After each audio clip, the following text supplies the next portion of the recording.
नमस्कार साथियों। Frankly speaking with Anoop Maurya के एपिसोड 6 में आप सभी का हार्दिक स्वागत है। मैं हर शनिवार की तरह आज कुछ दो गेस्ट के साथ में हूँ। ये मेरे वरिष्ठ सीनियर हैं और मैं इनको अपने व्यक्तिगत लाइफ में भैया दीदी कहता हूँ, लेकिन मैं आज अपने तमाम सपोर्टर्स फॉलोअर्स के बिहाफ पे इनसे बात करूँगा। और इसका मकसद ये है कि अगर मैं अपनी लाइफ को मुड़ के देखूँ तो मुझे लगता है कि अगर मुझे पहले से पता होता कि जो लाइफ मुझे जीनी है जाके दिल्ली में, या फिर उसके बाद की प्रोफेशनल लाइफ जीनी है, वो जिन लोगों ने पहले जी है उनसे अगर मैं समझ पाता, बात कर पाता, तो मैं उससे बेहतर करता अपनी ज़िंदगी में। तो मैं चाहता हूँ कि जो मेरे साथ और मेरे जूनियर हैं वो सब ज़िंदगी को बेहतर करने के लिए उनसे इस बात करें जो लोग ऑलरेडी वो जर्नी तय कर चुके हैं।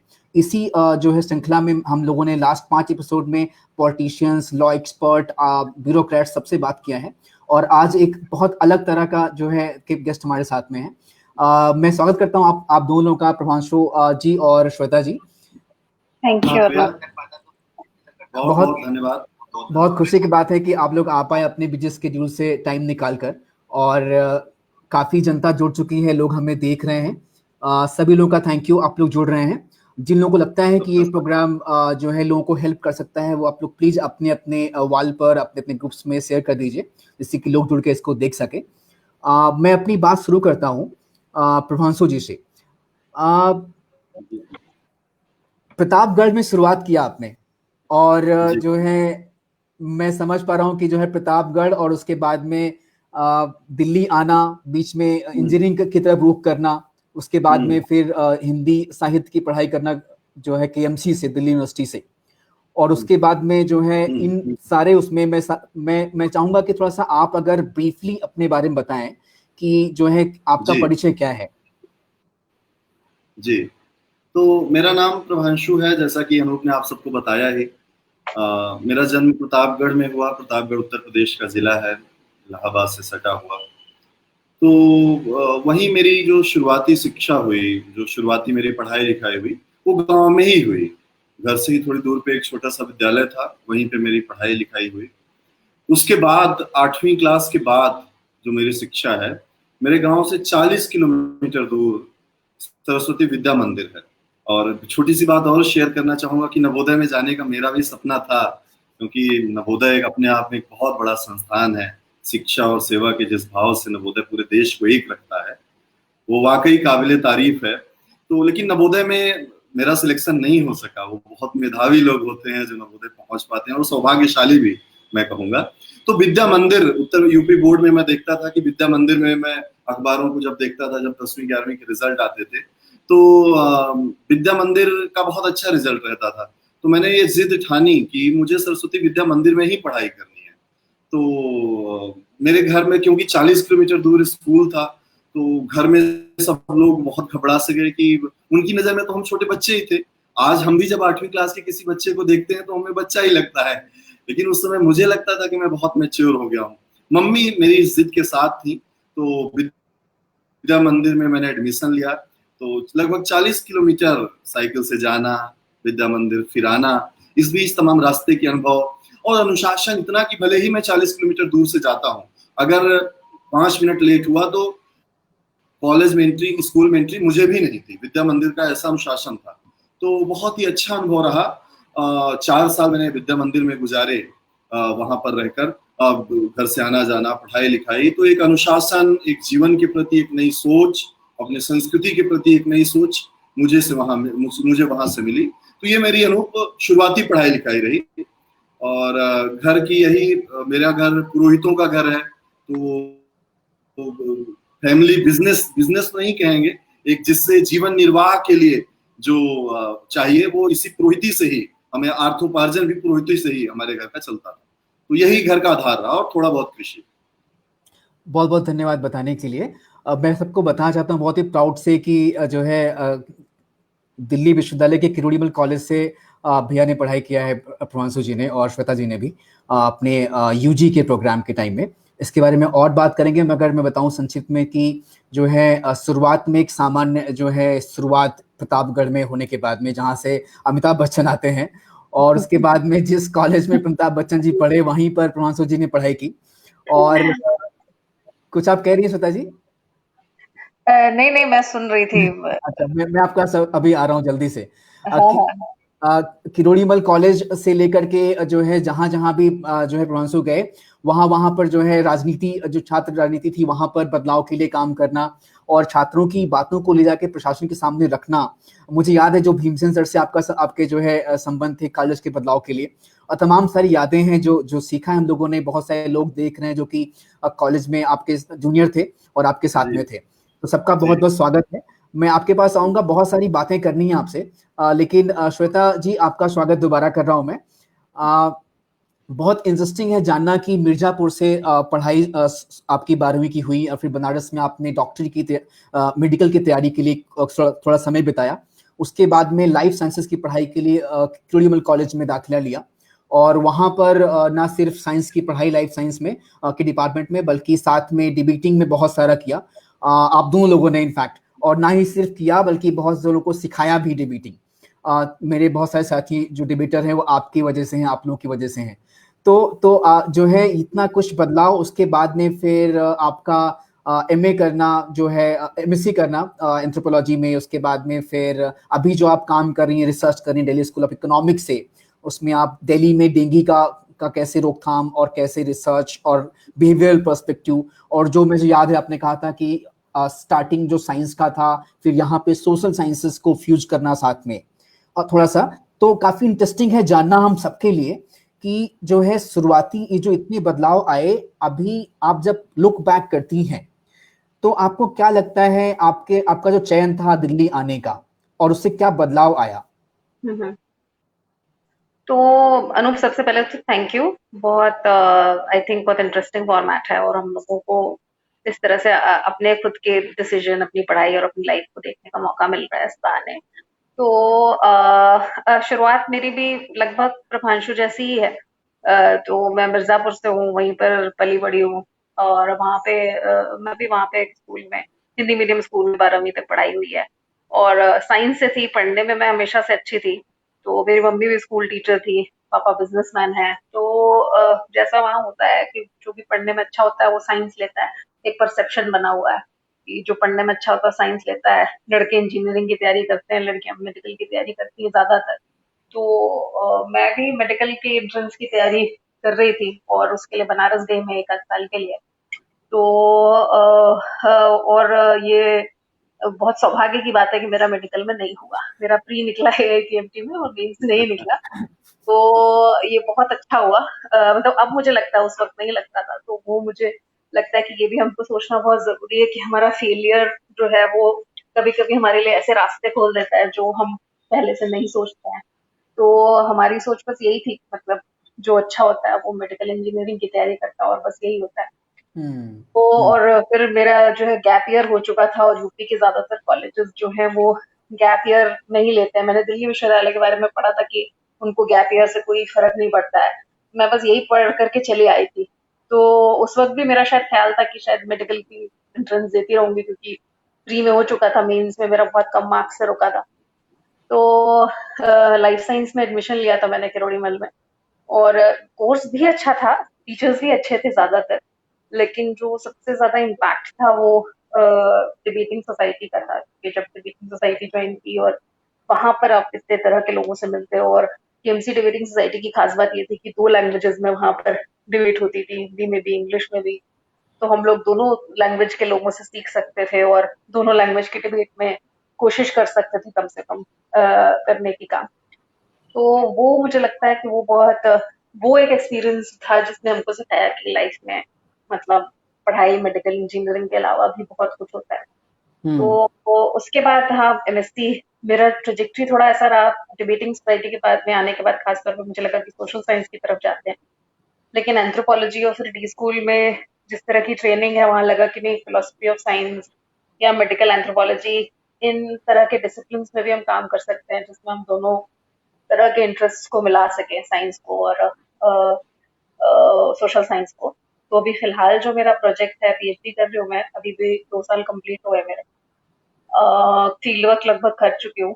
दिल्ली में डेंगू पर काम कर रही हूँ कि कैसे एमसीडी इस प्रॉब्लम के साथ कोशिश कर रहा है जूझने की, लोग क्या कर रहे हैं, और हमारे जो साइंटिस्ट हैं, एपिडेमियोलॉजिस्ट हैं, या एंटोमोलॉजिस्ट हैं अलग अलग तरह के, या ICMR है, NIMR है, ये लोग किस तरह का काम करना चाह रहे हैं, किस तरह से समझ रहे हैं सब प्रॉब्लम्स को, तो ये कर रही हूँ फिलहाल मैं।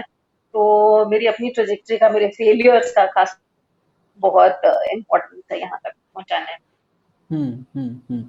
तो अभी अभी रिलेवेंट नहीं है, लेकिन मैं फिर भी क्विकली पूछूंगा आपसे कि दिल्ली सरकार जब शुरुआत में, जब पहली बार केजरीवाल आए थे, तो जो कहा गया था कि एक नए राजनीति की शुरुआत हो रही है, और अभी चूंकि आप म्यूनिसिपैलिटी के साथ में काम करती हैं और लोगों के बिहेवियर को का अध्ययन कर रही हैं, समझ रही हैं, और शिक्षण संस्थान के अंतर्गत रह करके सामाजिक पहलुओं को देखना, लोगों के विचारों को देखना, उनको कितनी फ्रीबीज पसंद हैं, कैसे व्यवहार हैं, कोऑपरेशन कितना है, तमाम सारी सोशल मोबिलिटी की बातें आप अपने पढ़ा है और आप देखती हैं जब आप अध्ययन करती हैं, तो थोड़ा सा क्विकली अगर आप बता पाएं कि समय के साथ में जो भी जितने साल केजरीवाल की सरकार रही है, आपने क्या बदलाव देखा है लोगों की, उनके बारे में जो परसेप्शन था, और वो कैसा कर पा रहे हैं इनफैक्ट? एक चीज जो मैं कहना चाहूंगी ना, जैसे ठीक है, मतलब केजरीवाल गवर्नमेंट और उसके पहले कांग्रेस गवर्नमेंट, और चूंकि मैं जब से काम कर रही हूँ तब से कम दिल्ली में केजरीवाल गवर्नमेंट है और सेंटर में बीजेपी गवर्नमेंट है, तो बहुत कंपैरेटिव कुछ कह पाना तो मेरे लिए मुश्किल है। लेकिन एक चीज जरूर है कि जो ग्रास रूट, क्योंकि MCD वर्कर्स क्या है, वो फ्रंट लाइन वर्कर्स है। जब डेंगू की बात आती है या कोई भी डिजीज की बात आती है, तो फ्रंटलाइन वर्कर्स की हालत लगभग वैसी ही है।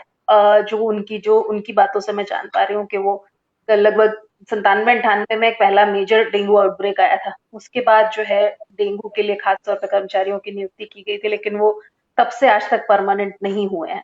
तो अभी कोई भी सरकार है तो ग्रास रूट वर्कर्स का परमानेंट होना, उनको पेंशन का इंतजाम करना, उनके लिए फंडिंग होना, मेरे ख्याल से आजकल सब लोग न्यूज में देख रहे हैं कि किस तरह से MCD के डॉक्टर्स को 3 महीने से सैलरी नहीं मिली है, तो वो दिल्ली में आंदोलन करने पर है। तो मिक्स है। म्युनिसिपल कॉर्पोरेशन के लेवल पर बहुत सारे बीजेपी के भी निगम पार्षद हैं, काउंसलर्स हैं। आम आदमी पार्टी की सरकार तो है ही है और केंद्र में बीजेपी की सरकार है, तो मैं चाहती नहीं हूँ कि किसी खास पॉलिटिकल पार्टी के बारे में ये बात बोलूं, पर ग्रास रूट लेवल पे जो हमारे फ्रंटलाइन वर्कर्स हैं, मेरे ख्याल से उनकी सिचुएशन लगभग 97-98 से कम जो मुझे उनसे बात करके समझ में आया, और अब उनके साथ काम करती हूँ तो समझ में आया है, लगभग वैसी की वैसी ही है। तो मुझे लगता है कि हमारे ग्रास रूट वर्कर्स बहुत इंपॉर्टेंट है। ये थोड़ा पब्लिक हेल्थ में ये अंडरस्टैंडिंग लाना, ये थोड़ा सा हर किसी को जरूरत है, वो कोई भी पॉलिटिकल पार्टी हो, कोई भी किसी भी तरह की तो। Got it. ठीक है, मैं आपके पास दोबारा आऊंगा श्वेता जी। प्रभांशु जी, जो है मैंने देखा है, अपना व्यक्तिगत अनुभव रहा है, मैं लोगों के साथ में काम करता हूँ जो काफी लोग हैं गांव से जाते हैं शहर पढ़ने, तो हिंदी विषय की पढ़ाई करना, उसको थोड़ा सा मतलब डाउन टू लुकअप करते हैं कि अगर आप बड़ा कोई अच्छा, मतलब जो एक बोलते हैं ना, कूल बोलते हैं कि इकोनॉमिक्स पढ़ना कूल है, फिजिक्स केमिस्ट्री साइंस पढ़ना कूल है, ऐसा मतलब नॉर्मल जो है, और पेरेंट्स का भी रहता है उसमें, और इस बारे में श्वेता से बात भी करेंगे। तो आप ना सिर्फ हिंदी साहित्य की पढ़ाई किए, बहुत दमखम से किए, और मैंने देखा व्यक्तिगत रूप से जो आपके संबंध थे, आपके जो है छोटे बड़े लोगों से इस कॉलेज में, आपके अध्यापकों से जो थे, आपका जो भूमिका थी कॉलेज के बदलाव में, प्रशासन के साथ में जो संबंध थे आपके, और फिर आपने सेकेंड ईयर में कल्चर सेक्रेटरी के रूप में जो है इलेक्टेड रूप में आपने जो है सेवा दी, आप राजनेता रहे, आप छात्र नेता रहे, और फिर तीसरे साल में आप जो है जनरल सेक्रेटरी के रूप में चुनाव लड़े और जीते, और फिर ग्वालियर हाल में आप अध्यक्ष रहे, जो कि बहुत एक जो है एक तरह का लीगेसी छोड़ता है इन वे की, बहुत बड़ा नंबर ऑफ एलुमनाई जो है ब्यूरोक्रेसी में है वहाँ का। तो इन तमाम जगहों पर रह करके, वहाँ पर लीडरशिप पोजीशंस होल्ड करके, जबकि आप हिंदी साहित्य में थे, आपका अनुभव क्या रहा, और आप क्या जो है बोलेंगे उन लोगों को जिनका मन हिंदी पढ़ने का है और फिर भी वो कुछ बड़ा करना चाहते हैं लाइफ में? जी, अच्छा सवाल है अनूप। सबसे पहले तो मैं बता दूं कि अपने स्कूल और अपने गांव को छोड़कर मैंने 12वीं तक कुछ देखा नहीं था। एक बार मैं प्रतापगढ़ शहर तब मेरे लिए था, जो मेन प्रतापगढ़ सदर जिसे बोला जाता है उधर, मैं एक बार वहां गया। उसके बाद जब अपने गांव से निकला तो सीधा दिल्ली आया। आमतौर पर हम जिस गांव से हैं वहां लोग दिल्ली कमाने आते हैं, तो गांव वालों को भी ये लगा कि अब ये कमाने गया है दिल्ली, तो एक तरीके से सही भी लगा। कमाया बहुत कुछ, बहुत अच्छे संबंध, एक अच्छी शिक्षा, ढेर सारा हुनर, दिल्ली के लोगों से, दिल्ली के दोस्तों से, अपने शिक्षण संस्थान से। और पहले आपने जिक्र भी किया था अमिताभ बच्चन जी का, तो अमिताभ बच्चन हम सबके हीरो तो वही हैं, हमारे मम्मी पापा के, उनके भी मम्मी पापा के हीरो रह चुके हैं। तो वो हमारे गांव से, उनका जो पैतृक गांव है हमारे गांव से ही थोड़ी दूर पे उनका गांव है। तो हमने सुना था कि वो दिल्ली के किरोड़ीमल कॉलेज में उन्होंने पढ़ाई की है। तो जब हालांकि मैं दिल्ली आया तो किरोड़ीमल कॉलेज नहीं आया था, क्योंकि मैं साइंस से था। तो यहाँ पे मैं तैयारी करने आया हुआ था, IIT की कोचिंग है, वहां पे मैंने 1 साल तैयारी भी की। और दुर्भाग्यवश या सौभाग्यवश कहें कि IIT में मेरा सिलेक्शन नहीं हुआ। IEEE की कुछ रैंक आई, लेकिन मेरा मन टूट गया लगभग इंजीनियरिंग के क्षेत्र से। और फिर जब दिल्ली में 1 साल रहा तो धीरे धीरे दिल्ली यूनिवर्सिटी के बारे में पता चलने लगा, यहाँ के कॉलेजेस के बारे में पता चलने लगा। मैंने तय किया कि मैं साहित्य के माध्यम से कुछ अच्छा कर सकता हूँ, कुछ बेहतर कर सकता हूँ। और मुझे खुद ये सेल्फ रियलाइजेशन हुआ, तो मैंने हिंदी ऑनर्स में एडमिशन लिया। और आपने ठीक कहा कि कई बार ऐसा एक इंफीरियरिटी कॉम्प्लेक्स कुछ लोगों में होता है कि फला इकोनॉमिक्स वाला है तो कूल डूड है, और हम हिंदी वाले हैं तो हम ऐसे नहीं हैं। लेकिन मुझे ऐसा कभी नहीं महसूस हुआ। एक आत्मविश्वास से लबरेज रहा मैं।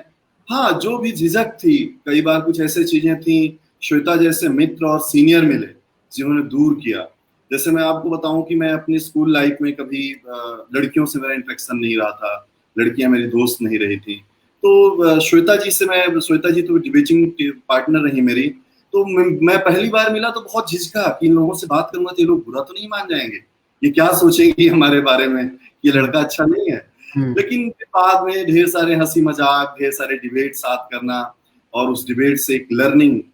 हमें पैसे तो मिलते ही थे, जब जीतते थे तो पहली बार मैंने दिल्ली में देखा कि यहाँ की पैसे भी इनाम में मिलते हैं, तो उससे अपना जेब खर्च चलाना।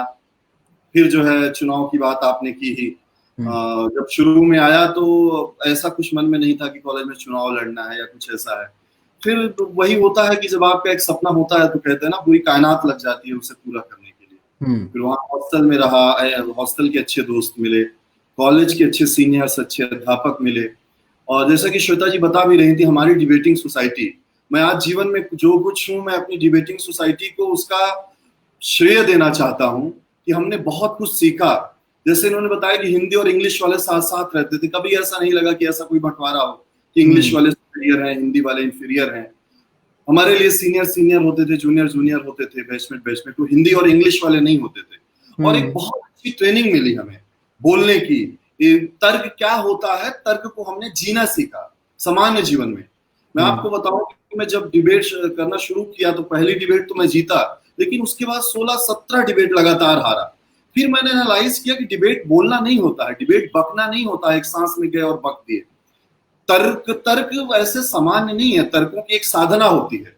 अगर जैसे होता ना कि एक बार आपने जब साधना कर ली फिर आप योगी हो जाते हैं, तो हमने जब एक बार हमारी उस सोसाइटी के माध्यम से हम कह दे सके कि वो एक आश्रम था जहां पे हमने तर्कों की साधना की उस डिबेटिंग सोसाइटी में। हम जीवन को बहुत ही उदारपूर्ण ढंग से, जीवन को बहुत ही एक तटस्थ ढंग से हमने देखा, और फिर हमने जाना कि तर्कों का आनंद क्या होता है। जब स्टेज पे खड़े हो तर्कों से अपनी बात रखें, अध्यक्ष महोदय से अपनी बात शुरू करते हुए, और फिर जब हमने और श्वेता जी ने कितनी ट्रॉफियां साथ उठाई, जब स्टेज पे विनर में नाम आता और अखबारों में फिर नाम आता, तो जीवन एक ऐसा कहें कि सपनों वाला जीवन रहा। मतलब एक गांव से निकल करके जहां हमने जो है एक संघर्ष भरा अपना विद्यालयी जीवन रहा, वहां से फिर दिल्ली जैसे सपनों के शहर में आना आमतौर पर एक कल्चरल शॉक लगता है, एक सांस्कृतिक शॉक जिसे हम कहते हैं। बिल्कुल, हमारे लिए शॉक था कि वहां तो जीन्स 100-150 रुपए में मिल जाती थी, यहाँ लोग जो है 2000 की जीन्स क्यों पहनते हैं। फिर हमने जाना फिर ब्रांडेड होना क्या होता है। तो डिबेटिंग को इसलिए भी शुक्रिया कि हमारे जेब खर्च, हमारे शौक जिसे हम कहें कि ब्रांडेड कपड़े हमने भी पहने, घर पे मम्मी को पैसे भेजे अपनी उस डिबेटिंग की कमाई से। तो ये सब बहुत सुखद अनुभव है। उसके बाद कॉलेज का नेतृत्व करना, सेकेंड ईयर में मैं कल्चरल सेक्रेटरी का चुनाव जीता, थर्ड ईयर में जनरल सेक्रेटरी का चुनाव जीता। इतने बड़े संस्थान को लीड करना अपने आप में एक सुखद अनुभव था। बिल्कुल बिल्कुल बिल्कुल। आपने बहुत सारी डिबेट जीती हैं आप दोनों लोगों ने, और इतना कि हम लोग अभी बात करते हैं कई बार जब मिलते हैं साथी लोग कि जो है किस क्या क्या कहानियां हुई किस किस तरह की। और डिबेट की सबसे सुंदर बात यह है, बताऊं सब लोगों को जो सुन रहे हैं, कि भले ही एक किसी ने लाइफ साइंस की पढ़ाई की या हिंदी की पढ़ाई की, शायद ही कोई विषय होगा जो टच नहीं किया होगा डिबेट के माध्यम से, जो क्रिटिकल थिंकिंग का समय का मौका मिलता है सीखने का, लॉजिक का, रेशनैलिटी सीखने का मौका मिलता है, इसके बारे में हम बात करेंगे श्वेता जी से।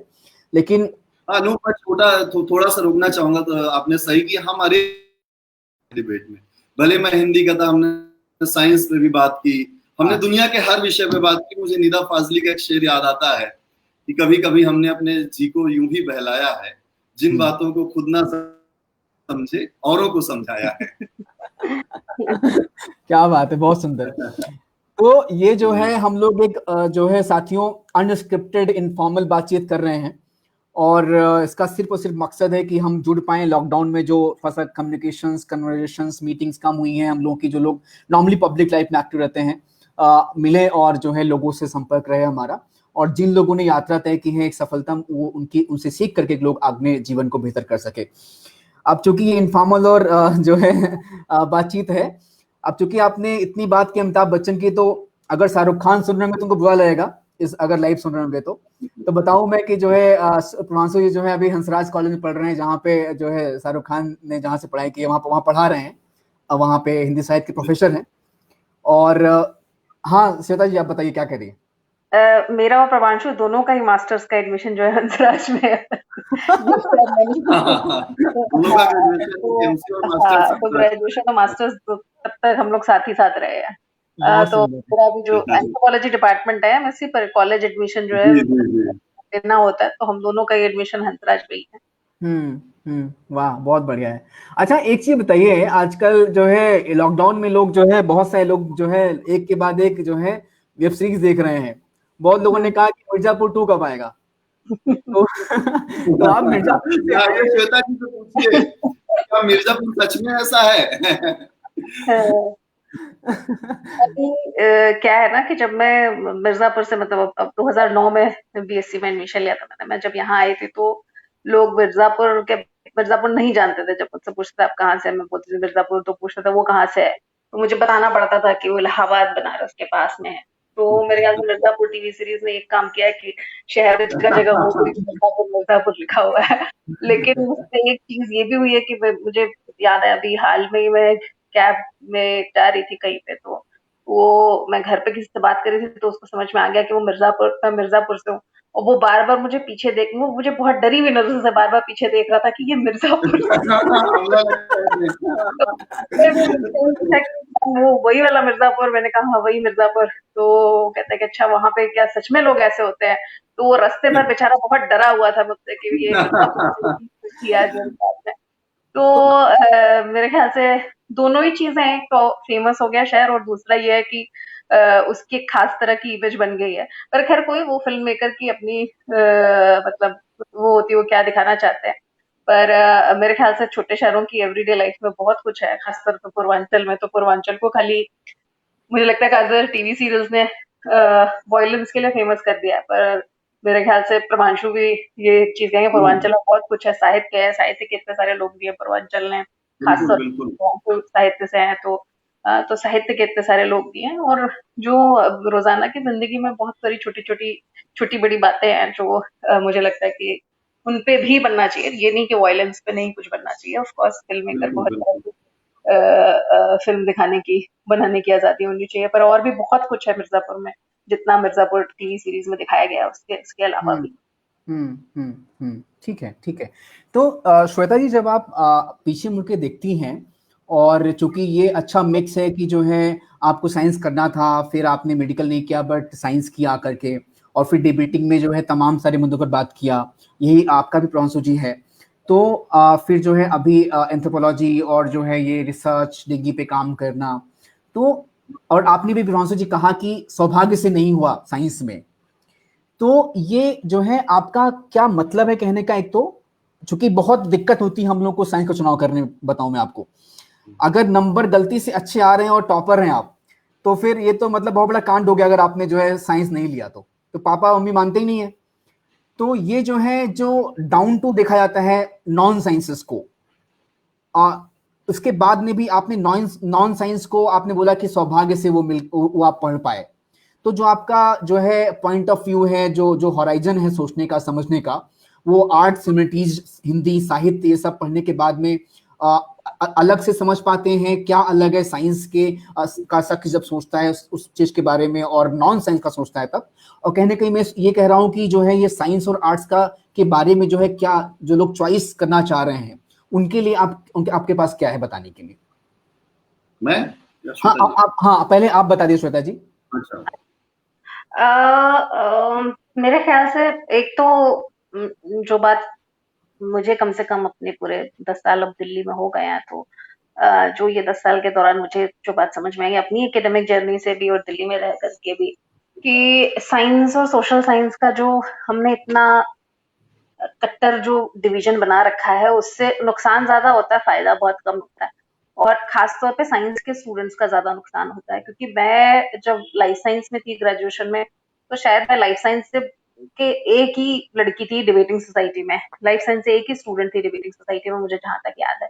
हाँ, तो साइंस के लोगों को जिस तरह से प्रमोट किया जाता है कि नहीं आपको तो पढ़ना है, लैब में जाना है, चुपचाप पढ़ना है और ये सब बेकार के काम है बाकी सब, तो वो मुझे लगता है कि वो साइंस स्टूडेंट्स का काफी नुकसान करता है।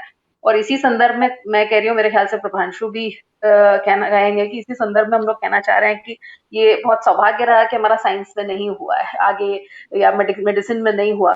मुझे लगता है कि अगर हो जाता तो मैं एक बहुत पिटी पिटाई सी लकीर पे चल रही होती। तो वो चीज है कि जैसा डिबेटिंग सोसाइटी में हम आए तो हमने हर तरह की चीजों पे, हर तरह के मुद्दों पे बात की। और हाँ, ये छोटे शहरों में खास ये हायरार्की खैर हर जगह है कि सोशल साइंस को या लिटरेचर को या तो टाइम पास माना जाता है या वेस्ट ऑफ टाइम माना जाता है या एलीट एक्टिविटी माना जाता है ज्यादा से ज्यादा। तो ये हायरार्की है, छोटे शहरों में कुछ ज्यादा ही है। क्योंकि मेरे साथ और मेरे ख्याल से जहां तक मेरा अनुभव है, लड़कों के लिए थोड़ा सा और मुश्किल है लिटरेचर अगर वो लेना चाहते हैं, मैथ साइंस वगैरह छोड़ करके। लड़कियों के लिए भी है, लेकिन लड़कों के लिए और भी ज्यादा मुश्किल है। मेरे साथ में एंथ्रोपोलॉजी में कुछ लड़के थे। एंथ्रोपोलॉजी के बारे में एक बड़ी इंटरेस्टिंग बात है कि उसमें आप सोशल एंथ्रोपोलॉजी, आर्कियोलॉजी और बायोलॉजिकल एंथ्रोपोलॉजी, इन तीनों में से किसी में भी स्पेशलाइज कर सकते हो। तो मेरे साथ खासतौर पे लड़के थे बहुत सारे एमएससी एंथ्रोपोलॉजी में, जिन्होंने एंथ्रोपोलॉजी इसलिए ली क्योंकि वो पढ़ेंगे तो सोशल एंथ्रोपोलॉजी, और घर वालों को बताएंगे एमएससी कर रहे हैं, तो घर वालों को ये नहीं पता चलेगा कि वो सोशल साइंस में चले गया।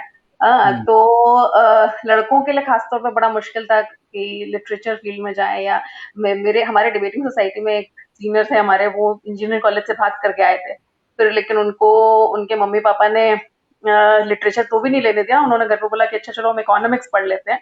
तो वहां पर बीच का रास्ता निकला कि अच्छा चलो इकोनॉमिक्स तब भी थोड़ा इज्जत वाला सब्जेक्ट है, नाक नहीं कटेगी तो ठीक है, सुनने में खराब नहीं लगेगा। तो हाँ, ये हायरार्की है, और इस हायरार्की से मेरा जो अनुभव है सबसे ज्यादा नुकसान साइंस वालों का होता है, क्योंकि वो ये सोचते हैं कि क्लासरूम और लैब के अलावा उनको और कहीं जाना नहीं है। लेकिन कॉलेज के जो मेरे अनुभव है वो यही है कि बहुत सारा सीखने समझने का जो है क्लासरूम और लेबोरेटरी के बाहर होता है, हमारे कैंटीन में, हमारी डिबेटिंग सोसाइटी की मीटिंग्स में, या जैसे प्रभांशु ने कहा कि हम लगता था कि लड़के लड़कियां आपस में बात कैसे कर सकते हैं, तो हम जब साथ में डिबेट जाते थे, या मैंने प्रभांशु ने कम्युनिटी रेडियो के लिए भी दिल्ली यूनिवर्सिटी के एक आध डिबेट रिकॉर्ड की है साथ में। तो इन सब स्पेसेस को जब आप तलाशते हैं, खंगालते हैं, तो आप बहुत ज्यादा सीखते हैं क्लासरूम के अलावा भी। तो मुझे लगता है कि वो भी हमको समझने की जरूरत है, और शायद इसलिए भी इस तरह की यूनिवर्सिटीज जैसे दिल्ली यूनिवर्सिटी में, खासतौर पर किरोड़ी मॉल कॉलेज में हमारे पास इतने तरह के विकल्प थे क्लासरूम के अलावा भी सीखने के, तो वो विकल्प सबके लिए होने चाहिए। आपका क्या कमेंट रहेगा इस पे प्रभांशु जी? देखिए, श्वेता जी ने ठीक कहा कि साइंस वर्सेस आर्ट या ह्यूमैनिटीज की बात नहीं है। साइंस पढ़ने वाले भी अच्छे होते ही हैं, लेकिन मेरा कहना यह है कि आर्ट या ह्यूमैनिटीज पढ़ने वालों को जो है दोयम दर्जे का नहीं समझना चाहिए। समाज की जो एक नजर है कि ये तो बस ऐसे ही है टाइम पास। जैसे मैंने यहाँ जब बीए हिंदी ऑनर्स लिया तो गांव में तमाम लोगों ने कहा कि जब बीए ही करना था तो यहीं बगल के स्कूल कॉलेज से कर लेते, दिल्ली जाने की क्या जरूरत है। ये काम धारणा होती है। मतलब अगर आप बाहर जा रहे हैं तो भले ही प्राइवेट इंजीनियरिंग कॉलेज में आप जो है इंजीनियरिंग पैसे देके जुगाड़ देके करिए और बाद में 10,000 की नौकरी के लिए भटकिए, लेकिन इंजीनियरिंग करिए आप। तो जब अगर आपकी रुचि है तो बिल्कुल आप साइंस पढ़ें, आप जो है डॉक्टर बने, इंजीनियर बने, ये आपकी रुचि है। लेकिन हमारा मानना है कि जो फिलॉसफी पढ़ता है, जो लिटरेचर पढ़ता है, ऐसा नहीं है कि उसका समाज में योगदान नहीं है। एक कवि का, एक लेखक का, एक दर्शन शास्त्री का अपरोक्ष योगदान है समाज में, जो समाज को एक सोचने की दिशा देता है, जो समाज को एक समझने की दिशा देता है। अरस्तु का, सुकरात का, भारतेंदु हरिश्चंद्र का, प्रेमचंद का, उनके उपन्यास पढ़ के कितनों के जीवन बदल गए होंगे। भारतेंदु के नाटक पढ़ करके, सुकरात के सिद्धांत पढ़ के। कहने का आशय है कि जितना महत्व तो आइंस्टीन का है उतना सुकरात का भी है, उतना प्रेमचंद का भी है, उतना शेक्सपियर का भी है। तो एक साहित्यकार की भी भूमिका समाज निर्माण में उतनी ही है। तो ठीक इसी तरीके से आर्ट और ह्यूमैनिटीज के विद्यार्थी को भी कमतर या द्वयम दर्जे का आंकना नहीं आंकना चाहिए, बल्कि और ये चीज दिल्ली में बहुत अच्छी है। जो लोग इस चीज को कमतर समझते हैं वो आकर के एक बार दिल्ली यूनिवर्सिटी की कट ऑफ चेक कर लें। पॉलिटिकल साइंस की कट ऑफ 99% जाती है और फिजिकल साइंस की कट ऑफ हो सकता है आपको 91, 92 पे मिल जाए। Political science, history. तो इस मामले में मैं दिल्ली यूनिवर्सिटी का धन्यवाद देता हूँ कि दिल्ली का ये बहुत ही अच्छा कल्चर है, दिल्ली यूनिवर्सिटी का ये बहुत ही अच्छा कल्चर है कि यहाँ ह्यूमैनिटीज के हमें अच्छे प्रोफेसर मिले।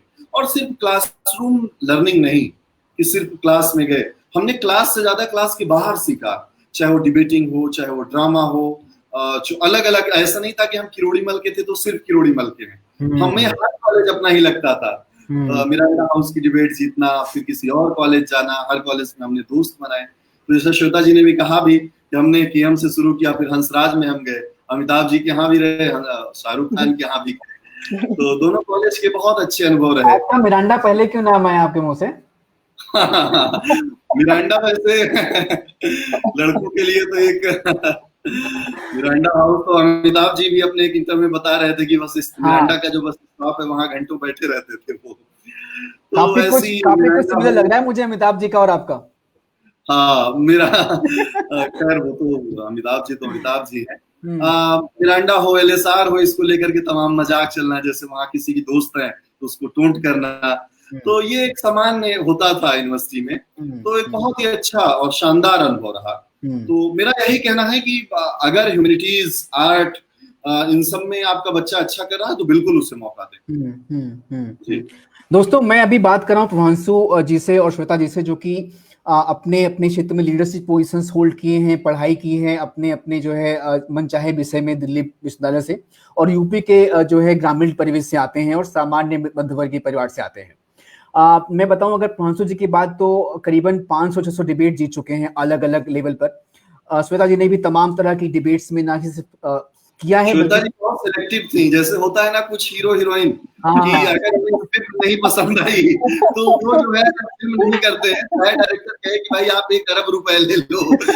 हम लोग तो ऐसे थे कि प्राइस मनी देखते थे। फिर कहीं डिबेट हो रही हो, सड़क पे कोई खड़ा होकर कहे कि बोलो इस टॉपिक पे।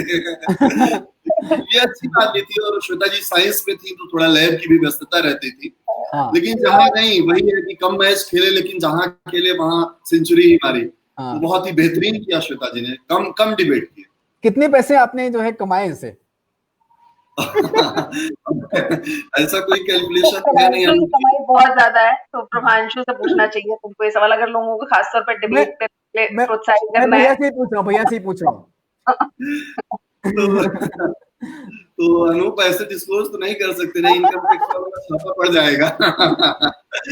लेकिन अच्छे खासे अपने खर्च लायक, कभी कभी जो है महीने के 15,000, 20,000, कभी कभी एक डिबेट में मैंने बताया कि वहां हमें 60,000 रुपए मिले।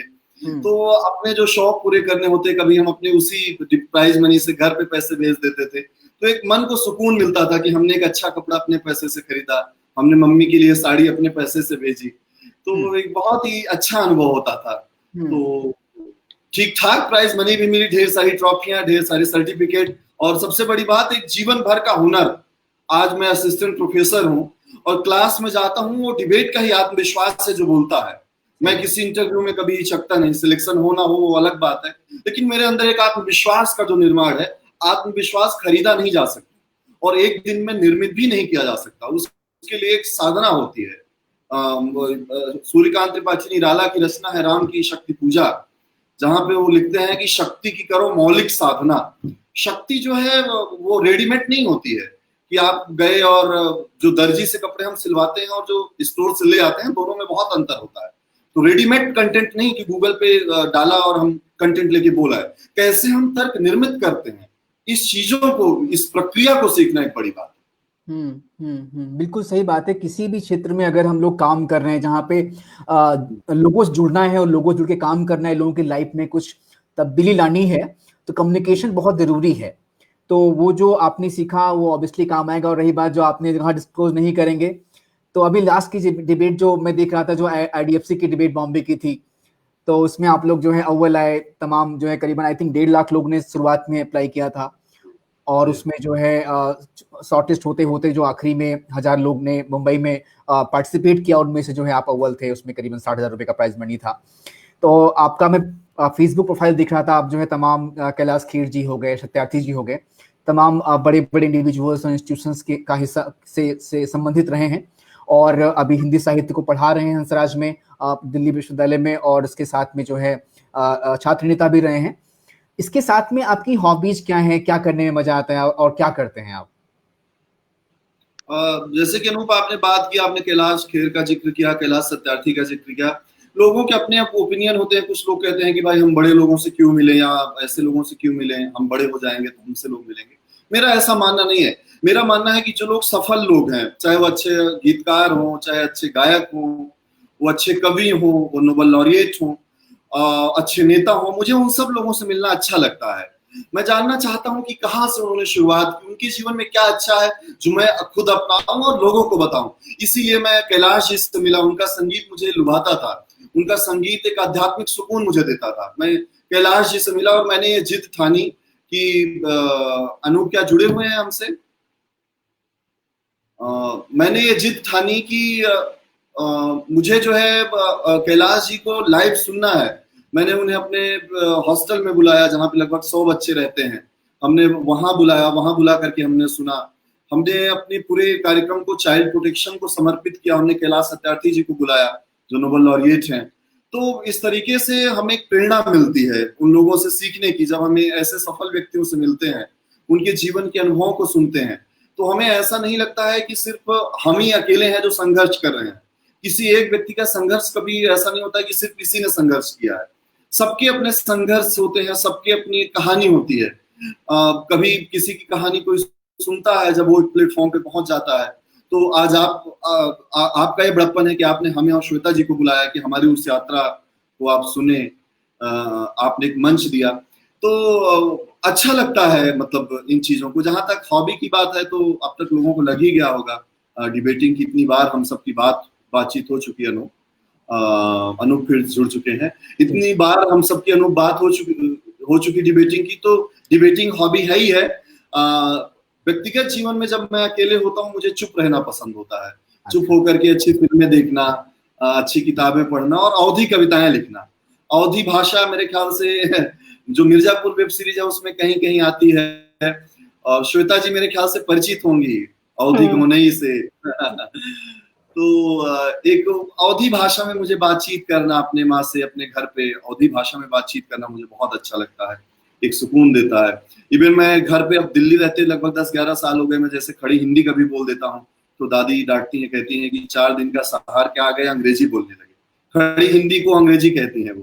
तो ऐसे दौर में मतलब डायलेक्ट्स जो है हमारी, जो अपनी भाषा है, जिस भाषा में हम सपने देखते हैं, उस भाषा के प्रति मेरा एक लगाव है। इसके अलावा एक अच्छा खाना पसंद है, लोगों से बातचीत करना पसंद है, अच्छी फिल्में देखना पसंद है। यही अनूप हमारी हॉबी। मैं आपसे आग्रह करूंगा यदि आप कोई अवधी की कविता सुना पाए हम लोगों को, क्योंकि बहुत से लोग इसको बाद में प्रभांशु से अवधी की कविता सुनी जाए अब। हाँ, नहीं मुझे भी लग रहा था। और तमाम लोग हैं जो इस समय नहीं आ पाए, मुझे मैसेज किया है कि वो डिनर कर रहे हैं या फिर पावर कट है गांव में, लेकिन वो बाद में देखेंगे इसको तो बहुत मजा आएगा उनको, मेरे साथियों को, आपका सुनकर कविता। तो जो आपकी फेवरेट हो, अगर हमें आप सुना पाए तो बहुत अच्छा रहेगा। चलिए, मैं एक कविता जो लोग काफी पसंद करते हैं, मेरे ख्याल से श्वेता जी उसे या अनूप ने भी उसे सुन रखा है। वो कविता गांव के कुकुर की। वो कुकुर क्या है, हम ही है वो। कुकुर कहते हैं कुत्ते को गांव में। शहरों में उन्हें कुकुर नहीं, कुत्ता भी नहीं कहते। शहरों में कुत्तों के बाकायदा नाम होते हैं। अगर आप उन्हें कुत्ता कहें तो लोग नाराज भी हो जाते हैं। तो गांव में कुकुर कहते हैं। कुकुर भगवान से शिकायत कर रहा है। मैंने एक कविता 8वीं क्लास में लिखी थी। एक बार मैं किसी काम से अपने गांव से प्रतापगढ़ शहर गया, तो मैंने देखा कि एक गाड़ी में एक मैडम बैठी हुई है। उन मैडम के बगल में सीट पे कुत्ता बैठा हुआ है और उसे वो प्यार दुलार कर रही है। मेरे लिए बड़ा सरप्राइजिंग था कि कोई कुत्ते को गाड़ी में कैसे बिठा सकता है। कुत्ते के अच्छे बाल हैं, उसे वो बीच बीच में कंघी भी कर रही है। तो मेरे लिए बड़ा सरप्राइजिंग था। तो आकर के मैंने उसे यूं ही लिख दिया था। फिर उसे मैं उधर तो कभी सुनाया भी नहीं, जब दिल्ली में आया सुनाया तो हर भाषा के मित्रों ने, चाहे वो पंजाबी हो, चाहे वो हरियाणा के हों, वो तमिल तेलुगु वाले हों, सबने जो है इस कविता को पसंद किया।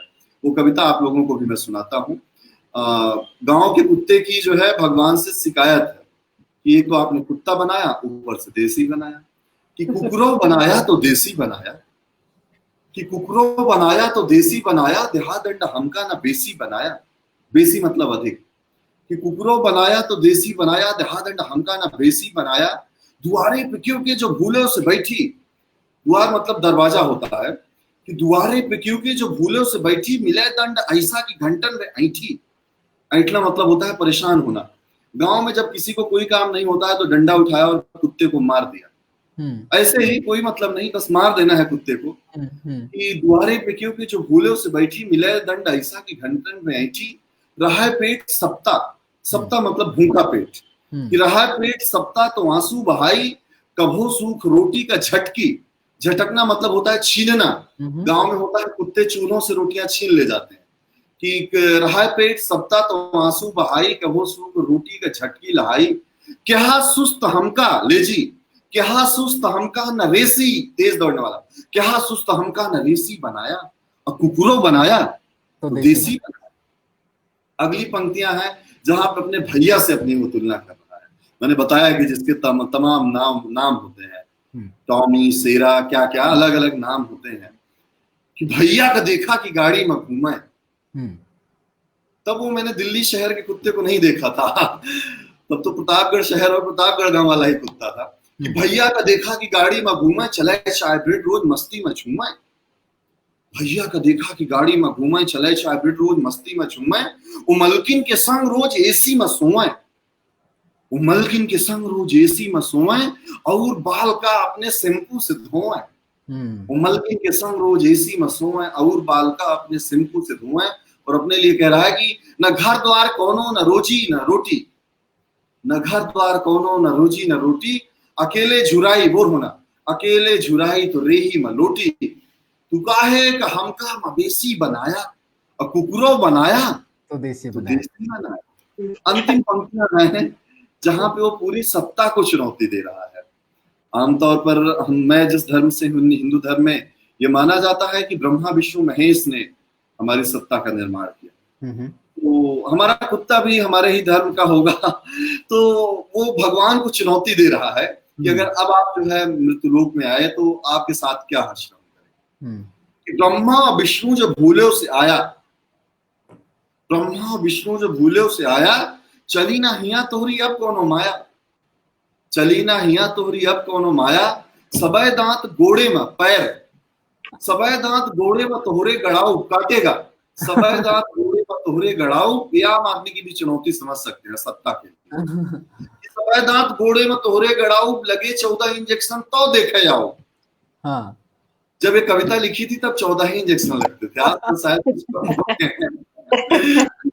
सबे दांत गोड़े में तोहरे गड़ाऊ, लगे 14 इंजेक्शन तो देखे आओ। कहे डॉक्टर यार ई का कराया, कुकुरों कटाया तो देसी कटाया। क्या बात, वाह वाह वाह, बहुत बहुत सुंदर है, बहुत सुंदर है। जितनी बार सुने उतना ही कम है, सुना है मैंने कई बार आपके मुंह से। प्रभांशु से मैं भी ये कविता बहुत बार सुन चुकी हूँ, पर जब सुनती हूँ तब मजेदार लगती है। बहुत ही क्लासिक है। मैं अभी आऊंगा श्वेता दी आपके पास में। जो है इस पे हम लोग बात हालांकि कर चुके हैं, लेकिन मैं आपको वही चीज पूछूंगा दूसरे तरीके से कि चूंकि आपने वो सफर तय किया गांव से आकर के शहर में देखा चीजों को, और आप दोनों का ये अनुभव है कि डिबेटिंग या फिर को करिकुलर एक्टिविटीज करने से काफी बदलाव हुआ आपके समय में, आपके उसमें। और तो अगर हम लोग बहुत ज्यादा चीजों पे सरकार के साथ में काम करते हैं, करिकुलम में जो है इम्प्रूवमेंट के लिए काम करते हैं, तो जो है अगर मैं आपसे पूछूं कि आपका रीजनल कॉलेजेस और उनके एडमिनिस्ट्रेशन, उनके मैनेजमेंट के लिए क्या सुझाव होगा, जिससे कि जो लोग दिल्ली नहीं आ पाते और क्षेत्रीय स्तर पर पढ़ाई करते हैं, वहां पर क्या हम बेहतर कर सकते हैं जिससे कि वहां पर भी वो आगे बढ़ने के मौके और डिबेटिंग की तरह की चीजें हो पाए। मुझसे पूछ रहे हैं अनु? जी जी जी श्वेता, आपसे पूछ रहा हूँ। हाँ, मुझे लगता है कि बहुत मतलब बहुत ज़रूरी सवाल है और बहुत ज़रूरी बात है, क्योंकि एक जो इनइक्वालिटी, हम हर तरह की इनइक्वालिटी की बात करते हैं कि मतलब आर्थिक असमानता है और लैंगिक असमानता है, वो सब तो है ही है। लेकिन एक नॉलेज की इनइक्वालिटी है हमारे यहाँ, जिस पर बहुत हम कम बात करते हैं। तो छोटे शहर में लोगों को पता भी नहीं होता है कि मतलब मेडिकल इंजीनियरिंग के अलावा भी और विकल्प हो सकते हैं। या फिर जैसा मैं और प्रियांशु दोनों ही बात कर रहे थे कि क्लासरूम के अलावा भी बहुत लर्निंग होती है। तो जब कॉलेजेस में आपके कल्चरल सोसाइटीज नहीं होती हैं या और दूसरे तरह के एवेन्यूज नहीं होते हैं, तो बहुत सारे मौके हैं जो वहाँ के लोगों को नहीं मिल पाते, और हर किसी के लिए बहुत सारी वजहों से हर किसी के लिए संभव नहीं है कि वो दिल्ली आकर के ही पढ़ाई कर पाए। तो मुझे लगता है कि चलो ठीक है, पढ़ाई क्योंकि हर जगह नेट जेआरएफ क्वालिफाई किए हुए टीचर्स आ रहे हैं, सब कुछ है। लेकिन मुझे लगता है कि बहुत कुछ है जो पढ़ाई के अलावा भी हर जगह के स्कूल कॉलेजेस को करना चाहिए। क्योंकि यहाँ आने के बाद मैंने एक रोड्स स्कॉलरशिप है, मुझे नहीं पता कि वो यहाँ कितने लोग अभी जानते हैं। मैंने लोगों को अपने आसपास देखा कि अच्छा वो रोड्स स्कॉलरशिप की तैयारी कर रहे हैं, तो मैंने सोचा चलो ठीक है, हम भी देखते हैं। पर रोड्स स्कॉलरशिप के लिए अगर पोस्ट ग्रेड में आप रोड्स स्कॉलरशिप की तैयारी करें, तो सबसे पहले जानना चाहते हैं कि आपने स्कूल में को करिकुलर क्या किया, आपने स्कूल में कोई स्पोर्ट्स खेला, क्या करा। तो ये सारी अपॉर्चुनिटीज हैं। ये नहीं कि हम करना नहीं चाहते अगर होती तो, लेकिन ये सारी अपॉर्चुनिटीज हैं जो हमारे स्कूल के लेवल पे छोटे शहरों में ना तो होती है, ना ही जरूरी समझी जाती है। तो वो मुझे लगता है कि अब क्योंकि अब बहुत समय से हमारा भी, हम लोग भी क्या है कि दिल्ली में आकर के बहुत समय से रह रहे हैं, तो बहुत समय से हमारा भी टच जो है बहुत हद तक छूटा हुआ है। लेकिन पढ़ाई के साथ साथ जो है और क्या चीजें हैं जो हम कर सकते हैं स्कूल में, कॉलेजेस में, छोटे शहरों में, क्योंकि ये जरूरी नहीं होना चाहिए कि हर किसी को ये सारी अपॉर्चुनिटीज तभी मिले जब वो दिल्ली आए। तो छोटे शहरों में, या सिर्फ छोटे शहर की बात नहीं है, यूपी के और भी तमाम शहरों में, लखनऊ है, बीएचयू है, जहाँ पर पहले से यूनिवर्सिटी ट्रेडिशन काफी डेवलप है, लेकिन चूंकि अब ज्यादातर लोग, जिस तरह से रास्ते खुल गए हैं, कम्युनिकेशन की तकनीक हो गई है, तो ज्यादातर लोग दिल्ली आ रहे हैं। तो अगर वहीं पर ये चीजें डेवलप हो सके तो मुझे लगता है कि वो बहुत बड़ी बात होगी। लेकिन सबसे उससे पहले जरूरी यही है कि इन चीजों की इम्पोर्टेंस समझी जाए। तो सही बात। वो इम्पोर्टेंट है कि सिर्फ क्लासरूम में पढ़ने के अलावा इन चीजों की भी बहुत इम्पोर्टेंट है। आपकी आपकी पढ़ाई में भी आपको अच्छा करने में बहुत मदद करती है। अभी जो रिसेंटली मैं बहुत सारी खबरें पढ़ रहा हूँ, खासकर जो है मेरा एक कार्यक्रम है जिसमें हम जो है अपने यंग बच्चों को तैयार कर रहे हैं लॉ यूनिवर्सिटीज के लिए, जो एनएलयूज हैं। तो मैं देख रहा हूँ कि एनएलयूज में बहुत ज्यादा जगहों पर रिजर्वेशन बढ़ा है। वहीं के क्षेत्रीय लोगों का जो है के लिए रिजर्वेशन करने की बात शुरू हुई है, और कहीं कहीं पर हुआ भी है। दिल्ली में जो है, जो एनएलयू दिल्ली है, वो वहाँ पे हो गया है रिजर्वेशन। अम्बेडकर यूनिवर्सिटी में रिजर्वेशन हो गया है बहुत सारा, जो है वहाँ के दिल्ली के बच्चों के लिए। तो मैं चाहता हूं इस पे पहले फ्रांसो जी का विचार, कि ये जो आरक्षण की बात हो रही है, और एक बात हमने ये बात समझी है कि हालांकि जब आप लोगों का टाइम था तो कहीं ना कहीं इलाहाबाद में कोचिंग का सही टाइम जगह बना हुआ था। अगर आईएएस बनना है आपको तो आप कोचिंग कर लीजिए वहां पर। लेकिन अब जो कैपिटल बन गया है एजुकेशन का, वो दिल्ली है, गेटवे ऑफ एजुकेशन दिल्ली ही है। बेस्ट इंस्टीट्यूशन, टॉप इंस्टीट्यूशन, आप दिल्ली स्कूल ऑफ इकोनॉमिक्स में पढ़ रही हैं, ये सारी बड़ी इंस्टीट्यूशन दिल्ली में है, तमाम करिकुलर एक्टिविटीज वहां पर होती हैं। तो ये जो टॉप चीजें हैं, जो बहुत इन्वेस्टमेंट करने का मौका मिलता है दिल्ली में पढ़ने के बाद में, अगर आरक्षण आएगा तो उससे क्या अच्छा खराब हो सकता है? प्रभांशु जी, आपके लिए सवाल है। ये लास्ट क्वेश्चन क्या था, क्या आएगा तो? अगर हम आरक्षण अगर लगाते हैं, जिन जगहों पर हमने आपने पढ़ाई की है दिल्ली के विश्वविद्यालयों में, अगर वहां पर वहां की सरकार, दिल्ली की सरकार दिल्ली के लोगों के लिए सीटें आरक्षित कर दे, तो क्या उनकी इफिशिएंसी पे, क्वालिटी पे फर्क पड़ेगा, या उसको आप कैसे सोचते हैं, क्या सोचते हैं उसके बारे में? नहीं, उसको हम ये सोचते हैं, देखिए हम एक ऐसे देश में रह रहे हैं जहाँ पे हर प्रदेश में बहुत अच्छे, ये आप तब कर सकते हैं जब हर जिले में आप बहुत बेहतरीन विश्वविद्यालय स्थापित कर दें, बेहतरीन स्कूल स्थापित कर दें। आप ऐसे करने लगेंगे कि ये यहाँ वालों के लिए है और ये वो वहां वालों के लिए है, तो ऐसे देश नहीं चल पाएगा ना। हर शिक्षण संस्थान सबके लिए है। अभी हम वैसे स्थिति में नहीं है। फिर हम किस हक से जाकर के पढ़ेंगे विदेश के विश्वविद्यालयों में? तो मेरा कहने का आशय है कि पहले तो हमें ये प्रयास करना चाहिए कि हमें एक अच्छे विद्यालय स्थापित करें। जैसे अनूप, आप नवोदय से हैं, अब बीएनए जो संस्था है वो कितना बेहतरीन कर रही है। नवोदय जैसे विद्यालय पूरे देश में होने चाहिए। लगभग निःशुल्क शिक्षा, आवासीय विद्यालय, मैं कहूँ कि विद्यालय परिसर में रहकर ही आप जो है अध्ययन करें। आपको भोजन मिल रहा है, आपका जो है स्पोर्ट्स भी आप कर रहे हैं। जैसे श्वेता जी ने बात की कि स्कूल लेवल से ही अच्छी कल्चरल सोसाइटीज हों, क्योंकि बच्चे का सर्वांगीण विकास हमें करना है ना, सिर्फ वो किताबी कीड़ा ना रहे। नवोदय जैसे विद्यालय एक उदाहरण है। मैं अटल बिहारी वाजपेयी जी का भी एक उदाहरण देना चाहूंगा, जिन्होंने भाषण में अपने कहा था कि ब्लॉक स्तर पर हमें नवोदय विद्यालयों को स्थापित करने की जरूरत है। तो नवोदय जैसे विद्यालयों की क्रांति की तरह, अब शिक्षा में भेदभाव बहुत अच्छा नहीं है कि अमीर का बेटा जो है किसी बड़े स्कूल में जाए और गरीब का बेटा जो है खाने की थाली लेकर के प्राइमरी स्कूल में जाए। क्या ऐसा कारण है? ये भी हमें विचार करने की जरूरत है कि जो विद्यालयी शिक्षा है वहां पे लोग प्राइवेट पे ज्यादा आश्रित हैं, निजी संस्थानों पर, निजी विद्यालयों पर, उनको बहुत अच्छा मानते हैं। 12वीं के बाद की जो शिक्षा है वहां पे लोग सरकार को ज्यादा अच्छा मानते हैं। मसलन लोग दिल्ली यूनिवर्सिटी को प्रीफर करेंगे, लोग आईआईटी को प्रीफर करेंगे, बजाय किसी प्राइवेट यूनिवर्सिटी में जाकर के इंजीनियरिंग करने के या मेडिकल करने के। इस साइकिल में हमें जाना पड़ेगा, इस मनोविज्ञान को हमें समझना पड़ेगा। शिक्षा में समानता, चाहे वो हायर एजुकेशन हो, चाहे वो आपकी विद्यालय शिक्षा हो, अच्छे विद्यालय हो और शिक्षा और स्वास्थ्य जैसे जो विषय हैं, मुझे लगता है भारत जैसे देश में वो मौलिक अधिकार। शिक्षा तो खैर है, लेकिन वो प्रैक्टिकली कितना इम्प्लीमेंट है, अच्छे शिक्षक अपॉइंट किए जाए। मतलब ऐसा ना हो कि शिक्षक बनना लास्ट प्रायोरिटी हो, कि भाई फला जी गए थे एसएससी की तैयारी करने या यूपीएससी की, जब वो नहीं बन पाए तो शिक्षक आके बनिए। शिक्षक बनना एक जो है पैशन हो, मतलब वो समाज को हमें कुछ बदलना है, अच्छे युवा इसमें सामने आए। जैसे मैं श्वेता जी अनूप के बारे में आपको बता रहा था, मैं देखा कि अनूप ग्रेजुएशन पास आउट होने के बाद लगातार नवोदय विद्यालय के एलुमनाइज को इकट्ठा किया पूरे देश में, जैसे कुंभ में राहत कैंप लगाना, आंखों का टेस्ट करना, मुफ्त चश्मे बांटना। अभी कोविड के समय में देख रहा हूँ कितने परिवारों को ये लोग अपनी संस्था के माध्यम से, जो एलुमनाइज अच्छे पोस्ट पे हैं, उनको उनके माध्यम से, उनके कनेक्शन के माध्यम से उनकी मदद करना। हमें ऐसे, हम आप ऐसे युवाओं को सामने आना पड़ेगा, क्योंकि देश या समाज एक दिन में नहीं बदलेगा, हम सबको मिलकर के बदलना पड़ेगा, इस भाव के साथ बदलना। शुक्रिया जो है बीएनए के बारे में कहने के लिए, जो है थैंक यू हम सारी टीम की तरफ से आपको।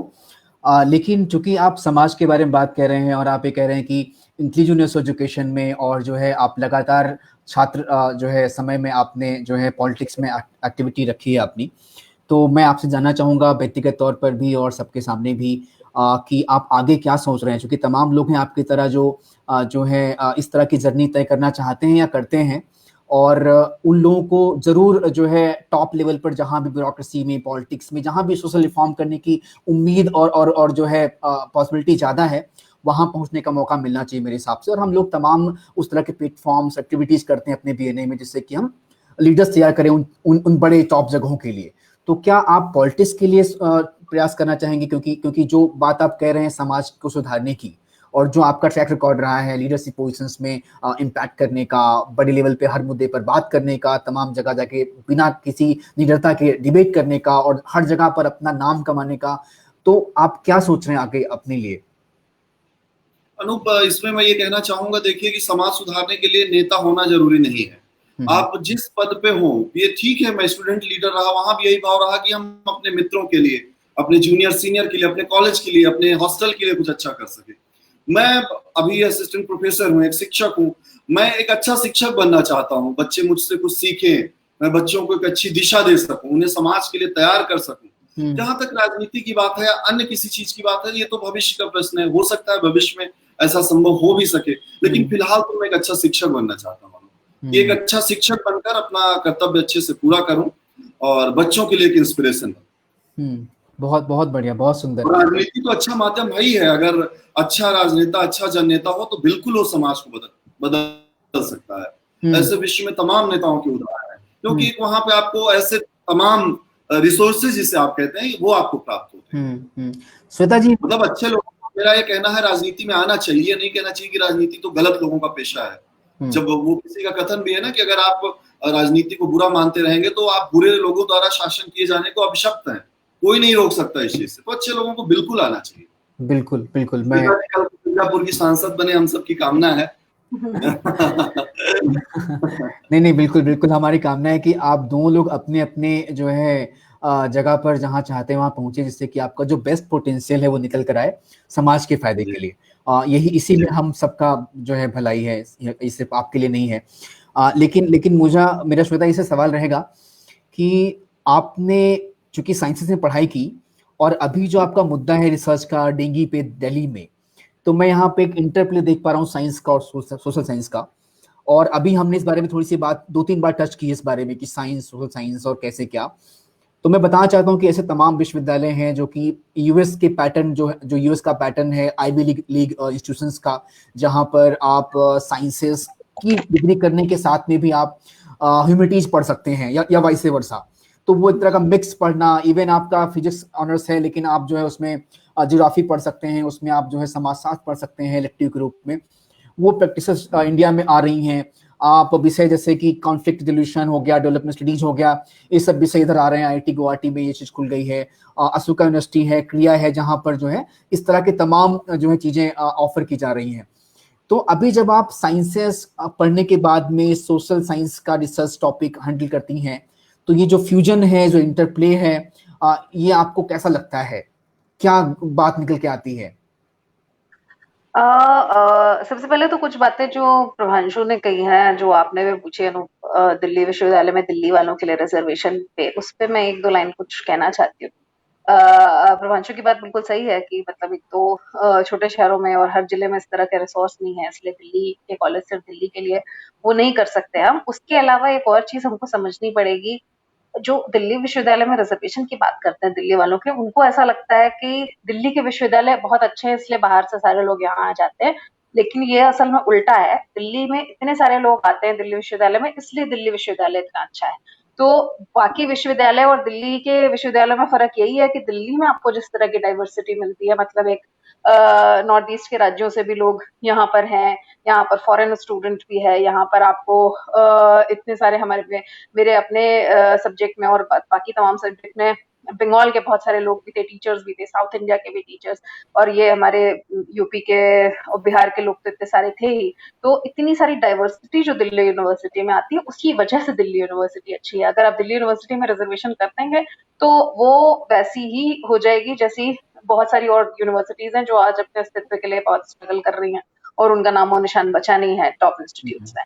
तो विश्वविद्यालय अपनी डाइवर्सिटी की वजह से है जो है, तो रिजर्वेशन जो है वो ठीक है, बाकी लोगों का नुकसान तो करेगा ही जिनके पास रिसोर्सेज नहीं है, जिनके जिले में अच्छे कॉलेज नहीं है, पर वो दिल्ली विश्वविद्यालय और उसके कॉलेजेस का भी बहुत नुकसान करेगा। ये भी हमको थोड़ा समझने की जरूरत है, क्योंकि डाइवर्सिटी जो है वो दिल्ली यूनिवर्सिटी का बहुत बड़ा यूएसपी, बहुत बड़ी विशेषता है।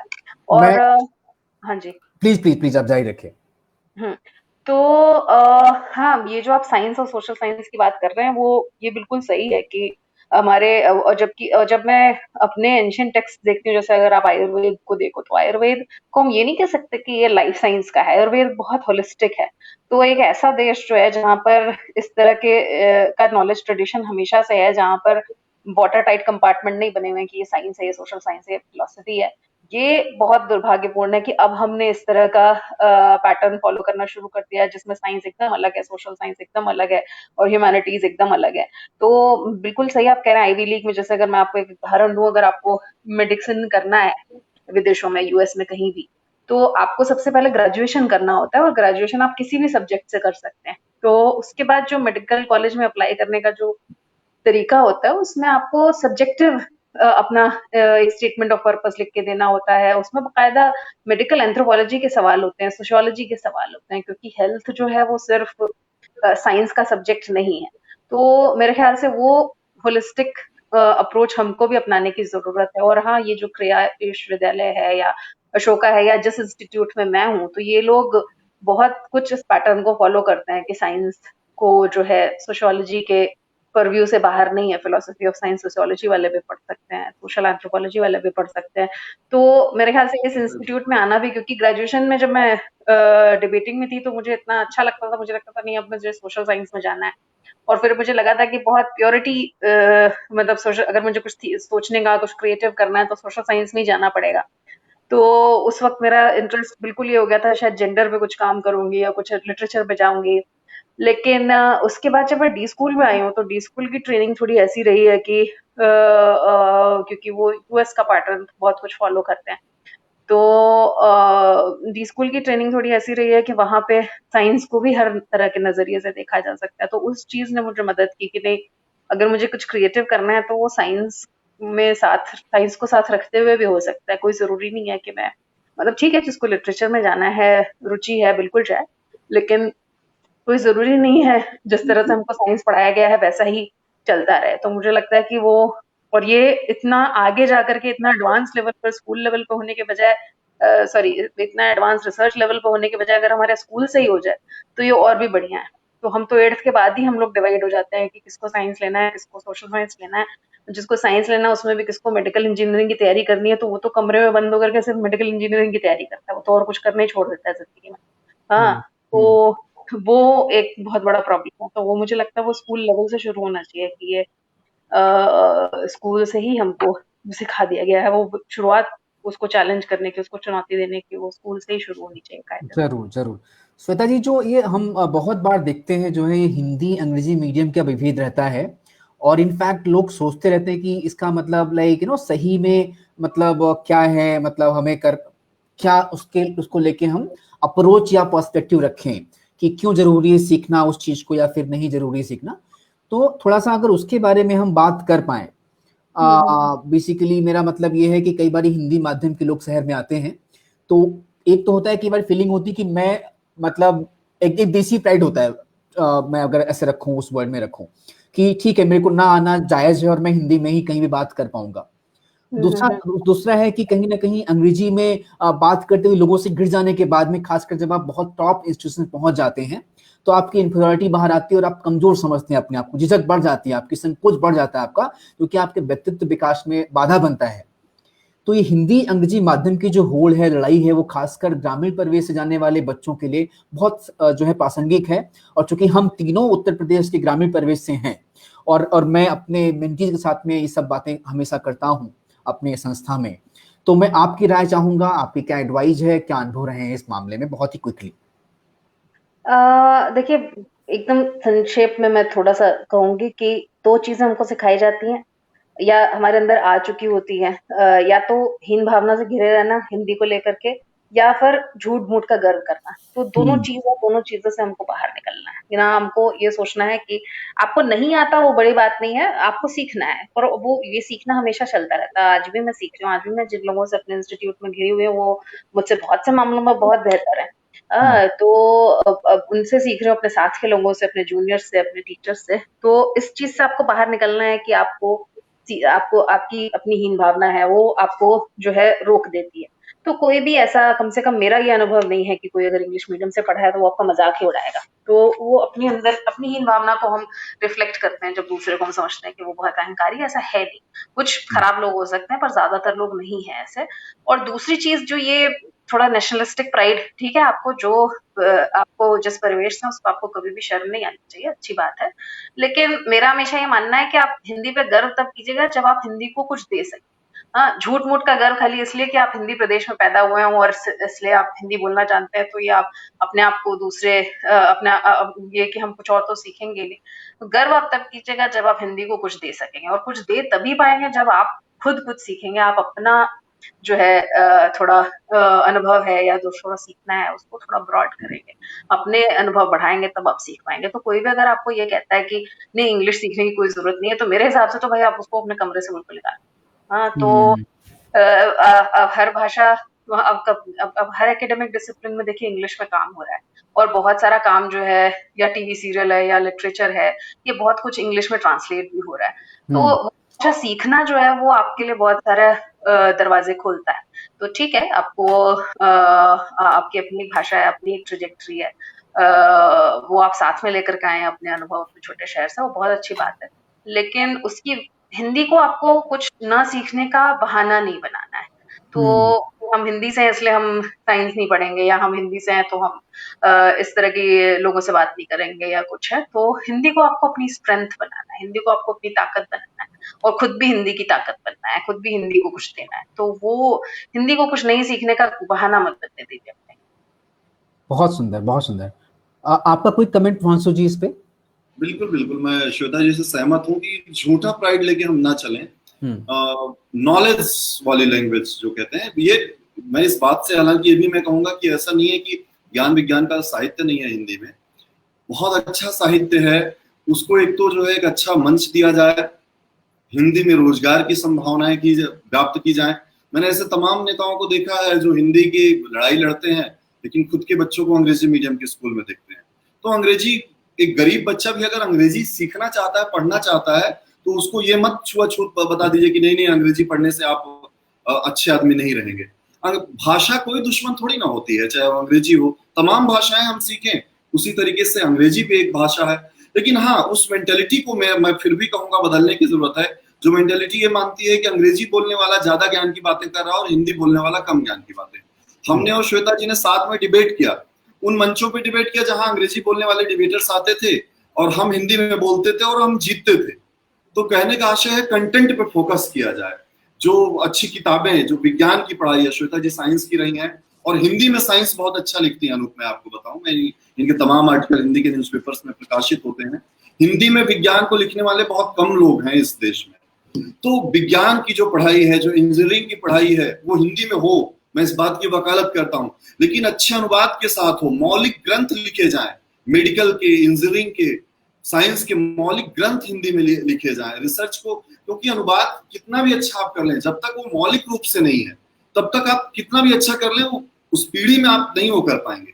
हम तमाम पड़ोसी देशों की बुराइयां तो हम कुछ देशों की करते हैं, लेकिन उनसे हम सीखे भी। ये चीज हम चाइना से सीख सकते हैं कि अपनी भाषा को कैसे प्रश्रय देता है, अपने यहाँ ज्ञान, विज्ञान, इंजीनियरिंग की पढ़ाई कैसे अपनी लैंग्वेज में कराता है। रसिया से हम सीख सकते हैं। और वो घटना शायद आपने सुनी होगी कि वो 13 नोबेल विजेता जो अंग्रेजी नहीं जानते थे और उन्होंने नोबेल पुरस्कार जीते साइंस और अलग अलग क्षेत्रों में। तो मेरा कहने का आशय है, भाषा कोई दुश्मन नहीं होती है। जब ये भाव जो पैदा कर दिया गया है हिंदी वर्सेस इंग्लिश, इसमें मलाई कोई और मार रहा है और नुकसान किसी और का हो रहा है।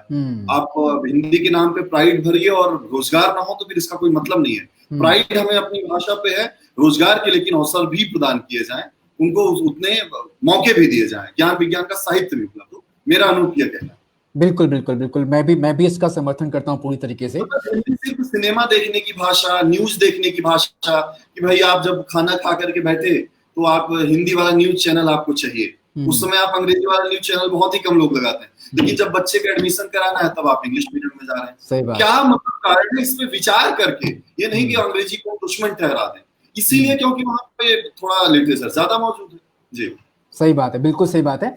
मैं आपसे क्विकली जानना चाहूंगा कि तमाम लोग जो आपके उम्र में हैं, आपसे छोटे हैं, आपसे बड़े हैं और बदलाव की प्रक्रिया में हैं, क्योंकि आप you have held lot of positions जहां पे आपने चीजों को इन्फ्लुएंस किया है। आप जब ग्वायर हॉल में थे तो आपने जो है एक बहुत ही, अभी हाल की बात है, बहुत ही स्ट्रॉन्ग नेटवर्क बनाया अलुमनाई का। तो तमाम लोग मेरे कम्युनिटी में हैं जो कुछ अच्छा करना चाहते हैं कम्युनिटी चेंज के लिए। आप कुछ उन्हें जो है गाइडेंस के लिए कोई मैसेज देना चाहते हैं क्या? जरूर जरूर। मुझे एक सीनियर की लाइन याद आती है कि मैं जब मेरे मन में आया कि एक एलुमनाई एसोसिएशन हम क्यों ना बनाएं, क्योंकि वो पंक्ति हम सब ने सुनी होगी कि देश हमें देता है सब कुछ, हम भी कुछ देना सीखें। हमारा संस्थान हमें बहुत कुछ देता है। हमारे एक एलुमनाई थे जो झारखंड के डीजीपी थे। मैं तमाम ऐसे लोगों के पास गया एलुमनाई के पास, कुछ जो खाली थे, उनको को बहुत काम नहीं था, उन्होंने मिलने का समय नहीं दिया। वो डीजीपी थे इतने बड़े स्टेट के और बहुत व्यस्त थे। वो रो पड़े जब उन्हें पता चला मैं ग्वायर हॉल से उनके लिए कुछ लेके गया था यहाँ का। और उन्होंने कहा ग्वायर हॉल की थोड़ी सी मिट्टी मेरे लिए ले आना। उन्होंने चूमा, उन्होंने कहा कि आज मैं जो कुछ भी हूँ ग्वायर हॉल की वजह से हूँ और उसके लिए भला मेरे पास कैसे समय नहीं रहेगा। उन्होंने बहुत अच्छी पंक्ति कही कि हम अपने संस्थानों के ताउम्र कर्जदार होते हैं, चाहे वो नाबुदय हो, चाहे वो किरोड़ी मल हो, चाहे वो ग्वायर हॉल हो। हम अपने संस्थानों के ताउम्र कर्जदार होते हैं। जब हम खुश नहीं होते हैं तब हमें संस्थान कितना कुछ देता है। दिल्ली जैसे शहर में इतने कम पैसों में रहना, इतना अच्छा खाना खाना, हम जिस हॉस्टल में रहते हैं ये तो देश का सबसे खूबसूरत हॉस्टल है। आप सर्च कर सकते हैं ग्वायर हॉल को गूगल पे जा करके, ग्वायर हॉल लिखिएगा, हेरिटेज बिल्डिंग है, इतना अच्छा खाना, इतना अच्छा वातावरण। हम थैंकफुल हैं, हम धन्यवाद देते हैं। ये हमारी जिम्मेदारी है, जब हम इस संस्थान से निकले तो हम क्यों ना कुछ गरीब बच्चों की जिम्मेदारी अपने ऊपर उठा लें। जैसे कि अनूप, आपने नवोदयंस का संस्थान बनाया है, अपना एसोसिएशन, क्यों ना जो है हम समाज को कुछ दे दें। हम जो अच्छे पदों पे हैं, जो आईएएस हैं, आईपीएस हैं, मिनिस्टर्स हैं, वो ऐसे फंड इकट्ठा करें और ये तय कर लें कि हमें गरीब बच्चों की पढ़ाई करानी है, जरूरतमंदों को खाना पहुंचाना है, आपदाओं के समय में राहत कार्य के लिए हमें ये पैसे लगाने हैं। कोई बच्चा अपना सपना पूरा करना चाहता है तो पैसे उसमें बाधा ना बने। तो मुझे लगता है कि ये बहुत अच्छा माध्यम रहेगा। इसीलिए मैंने यहाँ भी ऐसा प्रयास किया कि एक एलुमनाई एसोसिएशन बनाऊं। और फिर से ये इसमें दो बातें होती हैं। एक तो जैसे जिस संस्थान से आप पढ़े होते हैं, कल को हम तीनों किरोड़ी मल के हैं पढ़े हुए, या कि हम और श्वेता जी हंसराज के भी हैं, कल को इन दोनों संस्थानों से कोई आया तो हम तुरंत जो है कहेंगे कि भाई हमारा भी मन होगा कि हम अपने कॉलेज को दोबारा देखें, वहां के लोग मुझे रिकॉग्नाइज करें।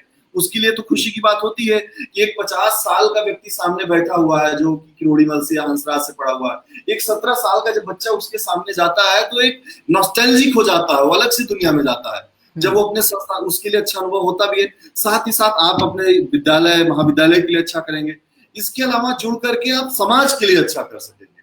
मेरे कहने का आशय ये है। तो हम जिस संस्थान में रहें, एक अच्छा वहां का एलुमनाई एसोसिएशन भी क्रिएट हो जिससे कि पूरे देश का हम भला करें, ये मेरा। बहुत बहुत धन्यवाद इतनी सारी बात अलुमनाई को एक्टिवेट करने के बारे में कहने के लिए, क्योंकि तमाम साथी मेरे हैं जो मुझे गाइड करते हैं और तमाम साथी जो मेरे साथ काम करते हैं इसी मुद्दे पर कि कैसे देश भर के नवोदय विद्यालय के अलुमनाई को एकीकृत किया जाए। और मैं बताना चाहता हूँ, हाँ जी, तो करीबन 12 लाख लोगों ने जो है नवोदय से पढ़ाई की है आज तक, और हम जो है तमिलनाडु को छोड़ के हर राज्य में हर जिले में जो है हमारी जो है कम्युनिटी है, और हम लोग करीबन 5.5 लाख तक लोगों तक पहुंच चुके हैं और प्रयास जारी है। तो बहुत बहुत थैंक यू इस बारे में बात करने के लिए। मुझे लगता है कि जो है अलुमनाई एज अ रिसोर्स हर एक जो है इंस्टीट्यूशन के लिए वो बात सही है, चाहे वो गैर हाल हो, जेएनवी हो, चाहे कोई भी इंस्टीट्यूशन हो। और हम सबको डेफिनेटली प्राउड होना चाहिए कि हम जहां से पढ़ करके निकल पाए और जो कुछ सीख पाए। हमने देखा किस तरीके जो है डिबेटिंग ने जो है काफी बदलाव किया आप लोगों के फ्यूचर प्रोस्पेक्टस में।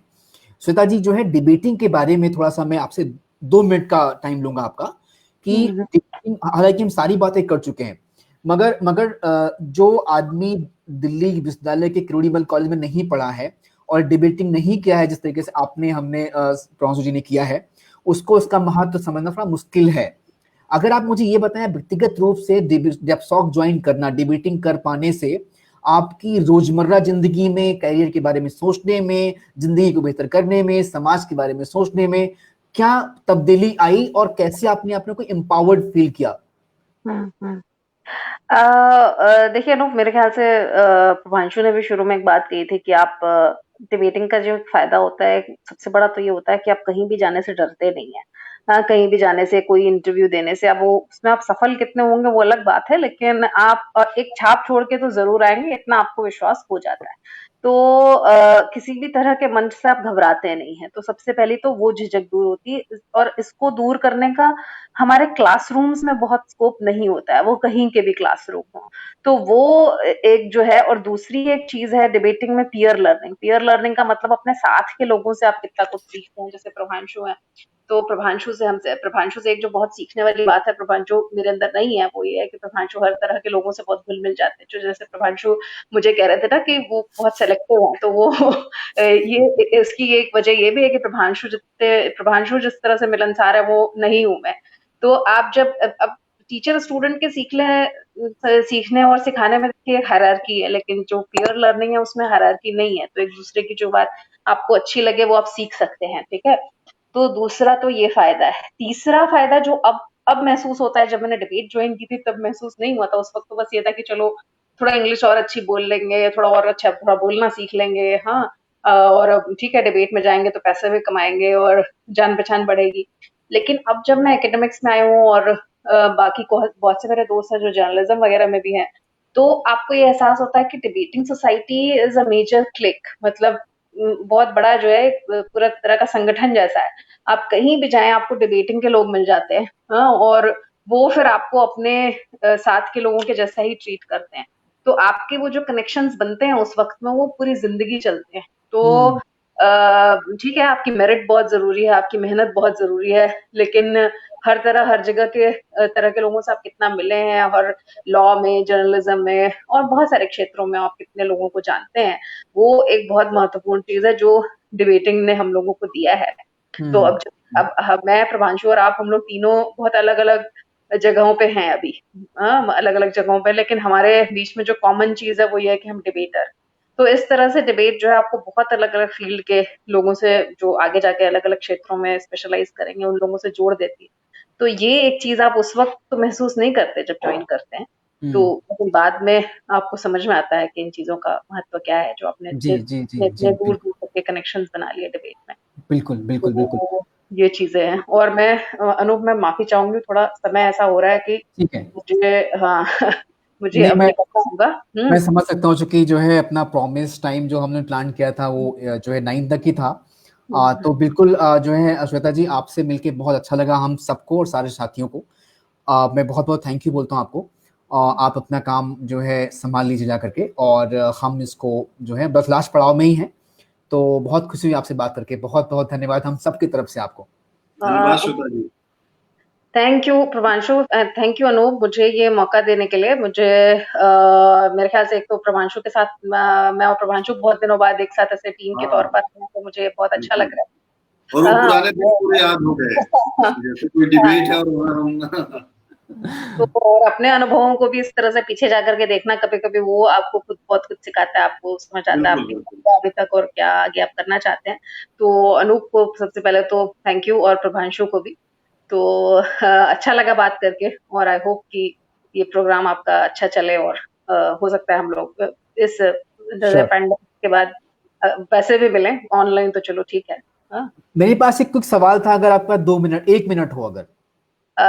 ठीक है, जल्दी कर सकते हैं, क्विकली क्विकली क्विकली जो है कोविड-19 जो आया है, उस पे गवर्नमेंट के रिस्पांस के बारे में आपका जानना चाहूंगा मैं 2 लाइन में जवाब, फिर आप जा सकती हैं। मुझे लगता है कि मैं जो अपने आसपास देख रही हूँ कि जो भी हमने किया है वो बहुत इनसफिशिएंट है, और उसमें बहुत सारी कमियां हैं। सब लोग ये मान रहे हैं, हाँ किसकी कमी है उस पे बहस जरूर है, लेकिन कमियां रह गई हैं उस पे बहस नहीं है। तो मुझे लगता है कि ये एक दो बातें हाईलाइट करती है कि सबसे पहले तो पब्लिक हेल्थ किस तरह से हमारा बहुत सेंट्रल होना चाहिए, फोकस होना चाहिए। ये बात बहुत साधारण लगती है सुनने में, लेकिन बहुत ऑब्वियस लगती है सुनने में, लेकिन है नहीं अभी तक। तो क्योंकि अगर हम कहें तो फर्स्ट लाइन ऑफ डिफेंस हमारा है हमारे डॉक्टर्स, हमारे हेल्थ वर्कर्स। और अगर आप न्यूज और आंकड़े माने तो शायद ये लड़ाई हम शुरू होने से पहले ही हार चुके हैं, क्योंकि हमारे फ्रंटलाइन वर्कर्स के पास वो सारे रिसोर्सेज नहीं है जो उनके पास होने चाहिए। तो फ्रंटलाइन वर्कर्स कम है, बेड कम है। तो और ऐसा इंडिया का जो रिस्पॉन्स है वो डिलेड रिस्पॉन्स है। डिलेड रिस्पॉन्स में मेरा कहने का मतलब ये नहीं कि इस सरकार ने अभी वो लॉकडाउन लेट लगाया। मेरे कहने का मतलब है कि सालों से हमने पब्लिक हेल्थ पर इन्वेस्ट नहीं किया, पब्लिक हेल्थ को पर फोकस नहीं किया।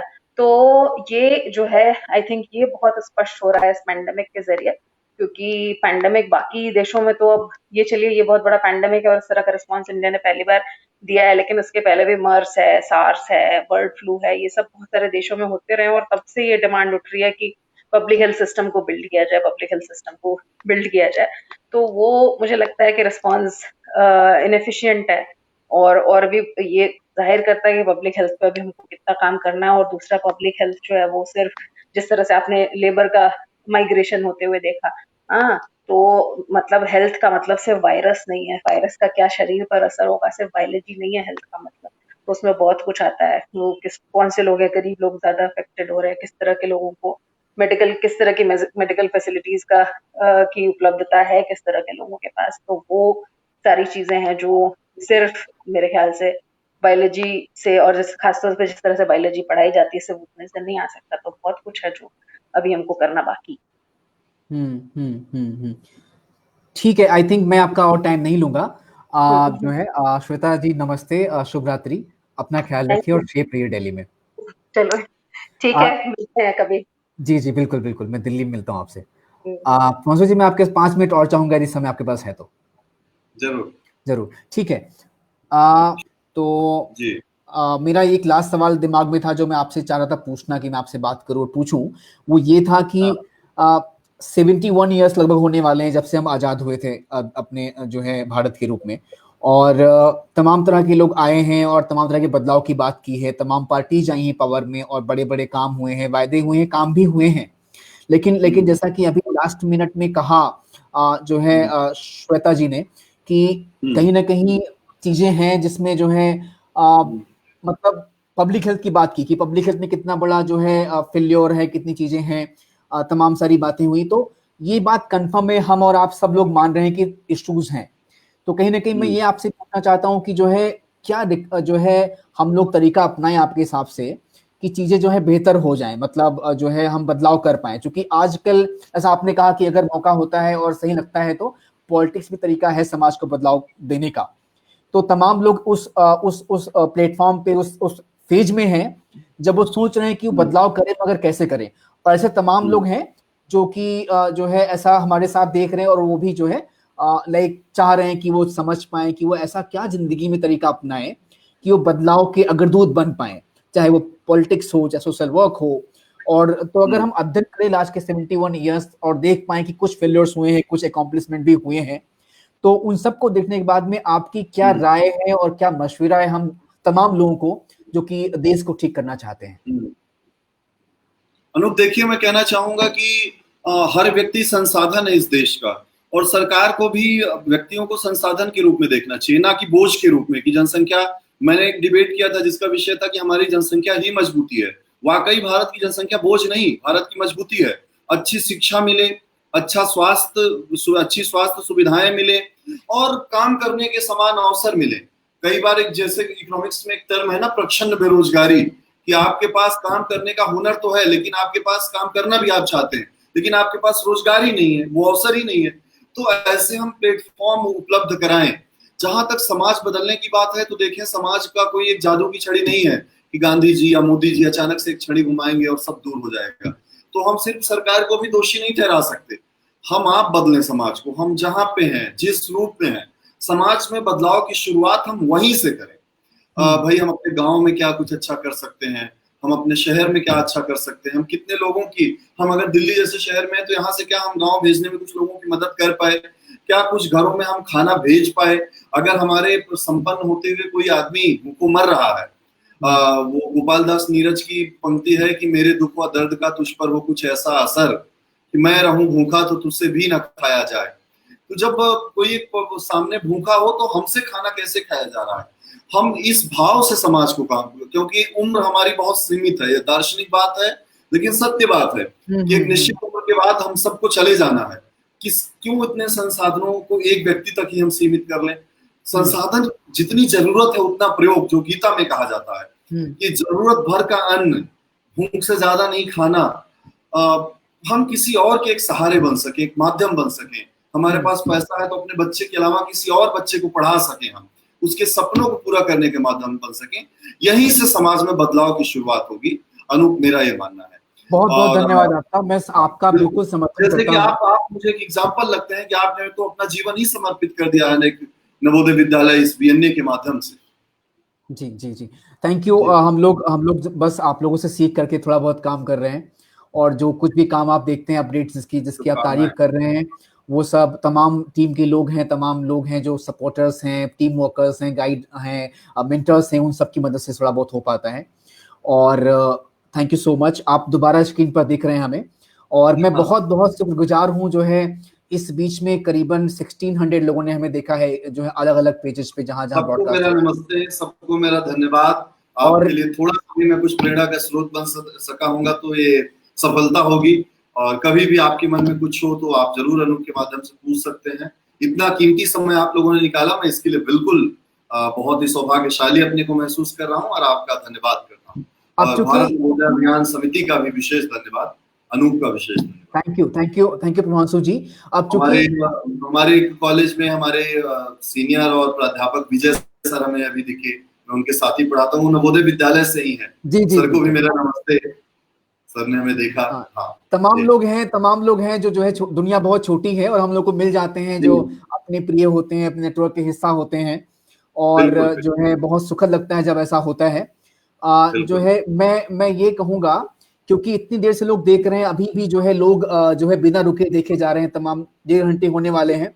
आज के टाइम में इतना टाइम निकालना बड़ा मुश्किल होता है। बिल्कुल बिल्कुल, श्रोता होना बहुत बड़ी बात है। श्रोता बड़े सौभाग्य से मिलते हैं, वक्ता हर कोई होना चाहता है। श्रोता होना बहुत पेशेंस का, बहुत धैर्य का काम है। किसी को सुनना इस भाग दौड़ भरे जीवन में, वाकई आप सब बधाई के पात्र हैं। प्रभांशु जी, ये सारी बातें हुई और काफी कुछ समझ में आया कि आपकी यात्रा क्या थी। काफी मजा आया श्वेता जी ने जो बातें बताई, जो साइंस और सोशल साइंस का फिक्शन होता है, फ्यूजन होता है, और जो साइंस चाहने के बाद ना मिलना, उसको सौभाग्य कहना आपका, और सोशल साइंस पढ़ने के बाद में इतना कुछ अकम्प्लिश करना, ये सारी बातें हमने की। मैं चाहूंगा कि अगर हम ये बात कर पाए, जब तक हम वेट कर रहे हैं किसी के आने या ना आने का, कि पॉलिटिक्स में जब आप थे तो जो हम क्षेत्रीय राजनीति देखते हैं अपने यहाँ उत्तर प्रदेश में, या कि आप पूर्वांचल में कहें खासकर, उस राजनीति में और दिल्ली की राजनीति में क्या फर्क दिखा? आपने इतना कम्पिटिटिव तरीका होता है, आपके जो विपक्षी रहे हैं वो साइंसेस के लोग रहे हैं, वो टॉप स्कूल्स के लोग रहे हैं जो कॉलेज में के पढ़ रहे थे, आप यहाँ से जाकर के वहां पे चुनाव लड़े, तो फिर जो तरीका हम देखते हैं यहाँ के एमपी एमएलए का या छात्र नेताओं का चुनाव लड़ने का, चाहे इलाहाबाद यूनिवर्सिटी की बात हो चाहे बीएचयू की बात हो, जो है बीएचयू में तो एक्टिव एसोसिएशन नहीं है अभी, लेकिन जो अपने यहाँ देखते हैं हम, जो है राज्य स्तर पर, वो दिल्ली में क्या बदलाव दिखा आपको? पॉलिटिकल एक्सपीरियंस आपके कैसे रहे, थोड़ा सा आप बताइए हमें।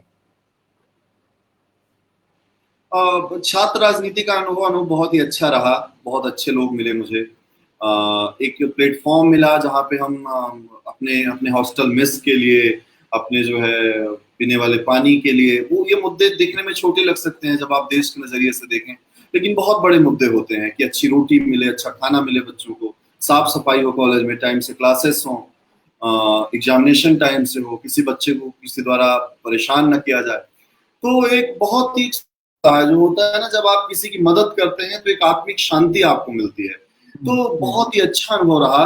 मुझे लगता है छात्र राजनीति एक अच्छा प्लेटफॉर्म प्रदान करती है। थोड़ा सा और सशक्त होने की आवश्यकता है। छात्र राजनीति कई बार मुद्दों से भटक भी जाती है, कई बार प्रेशर ग्रुप का काम करने लगती है किसी पॉलिटिकल पार्टी द्वारा इन्फ्लुएंस होकर। मुझे ऐसा लगता है कि थोड़ा छात्र राजनीति को और सशक्त होने की आवश्यकता है। छात्रों की विचारधाराएं अलग हो सकती हैं, लेकिन इन विचारधाराओं के आधार पर वो आपसी दुश्मनी करें, ये अच्छा नहीं। तो किरोड़ीमल कॉलेज में जो है, जो बहुतायत में जो जनसंख्या पढ़ने के लिए आती थी हमारे टाइम में, जो हमारा अनुभव रहा, हरियाणा और उसके बाद में जो है उत्तर प्रदेश, बिहार, ये जो 2-3 खेमे थे, तो इनके साथ में आपको काम करने का मौका मिला। तो आपको क्या लगता है कि जब ये लोग जो हम लोग जाते हैं अपने राज्य से निकल करके दिल्ली पढ़ने के लिए, और जब वापस आते हैं, तो हमारे सोच में, विचारधारा में और अपने ग्राउंड लेवल पे काम करने में, वहाँ के जो है वापस आने के बाद ब्यूरोक्रेट से बात जब करेंगे, हम जब वहाँ के लोकल इशू से डील करेंगे, तो क्या लगता है कि बदलाव आ पाता है हमारे सोच में, हम और जो है इफेक्टिव बन पाते हैं? बिल्कुल अनूप, बिल्कुल बदलाव आता है। जब हम जैसे 12वीं तक थे, दिल्ली आने के बाद हमें काफी बदलाव आया। मसलन जब मान लीजिए कि हमारे खान पान की शैली अलग है, मैं किसी व्यक्ति का रूम पार्टनर बना, एक अलग राज्य का वो व्यक्ति था, इससे हम अलग अलग राज्यों के व्यक्तियों से मिले, जिसकी बात श्वेता जी भी कर रहे थे, अलग भाषाओं के व्यक्तियों से मिले, उनके खान पान का, उनके पहनने की शैली अलग है, तो हम एडजस्ट करना सीखते हैं। जैसे लाइफ में होता है ना कि हमारी आदतों से अलग कोई मिला तो हम उसे पसंद नहीं कर पाते, तो हमने विश्वविद्यालय में आके यही सीखा, हमने एडजस्ट करना सीखा। भले ही कोई किसी की अलग धारा हो सकती है, किसी के अलग खान पान की शैली हो सकती है, लेकिन इससे हमारे मतभेद नहीं होने चाहिए। तो बिल्कुल एक बदला हुआ व्यक्ति मैं मानता हूँ, जो या तमाम एक्सटेंशन मानता हूँ मैं, कुछ एक मन और कुछ मन में विकार भी रहे होंगे तो वो दूर हुए हैं। प्रोफेसर जी, हम लोग हमें समाप्त करना चाहिए। हम लोग बात कर लिए, और बहुत बहुत शुक्रिया, दिल से आभार आपका कि आप धन्यवाद अनु, और सबका बहुत धन्यवाद। Thank you. मैं जो है आज के लिए यहीं पे खत्म करूंगा। सब लोगों को good night, thank you so much.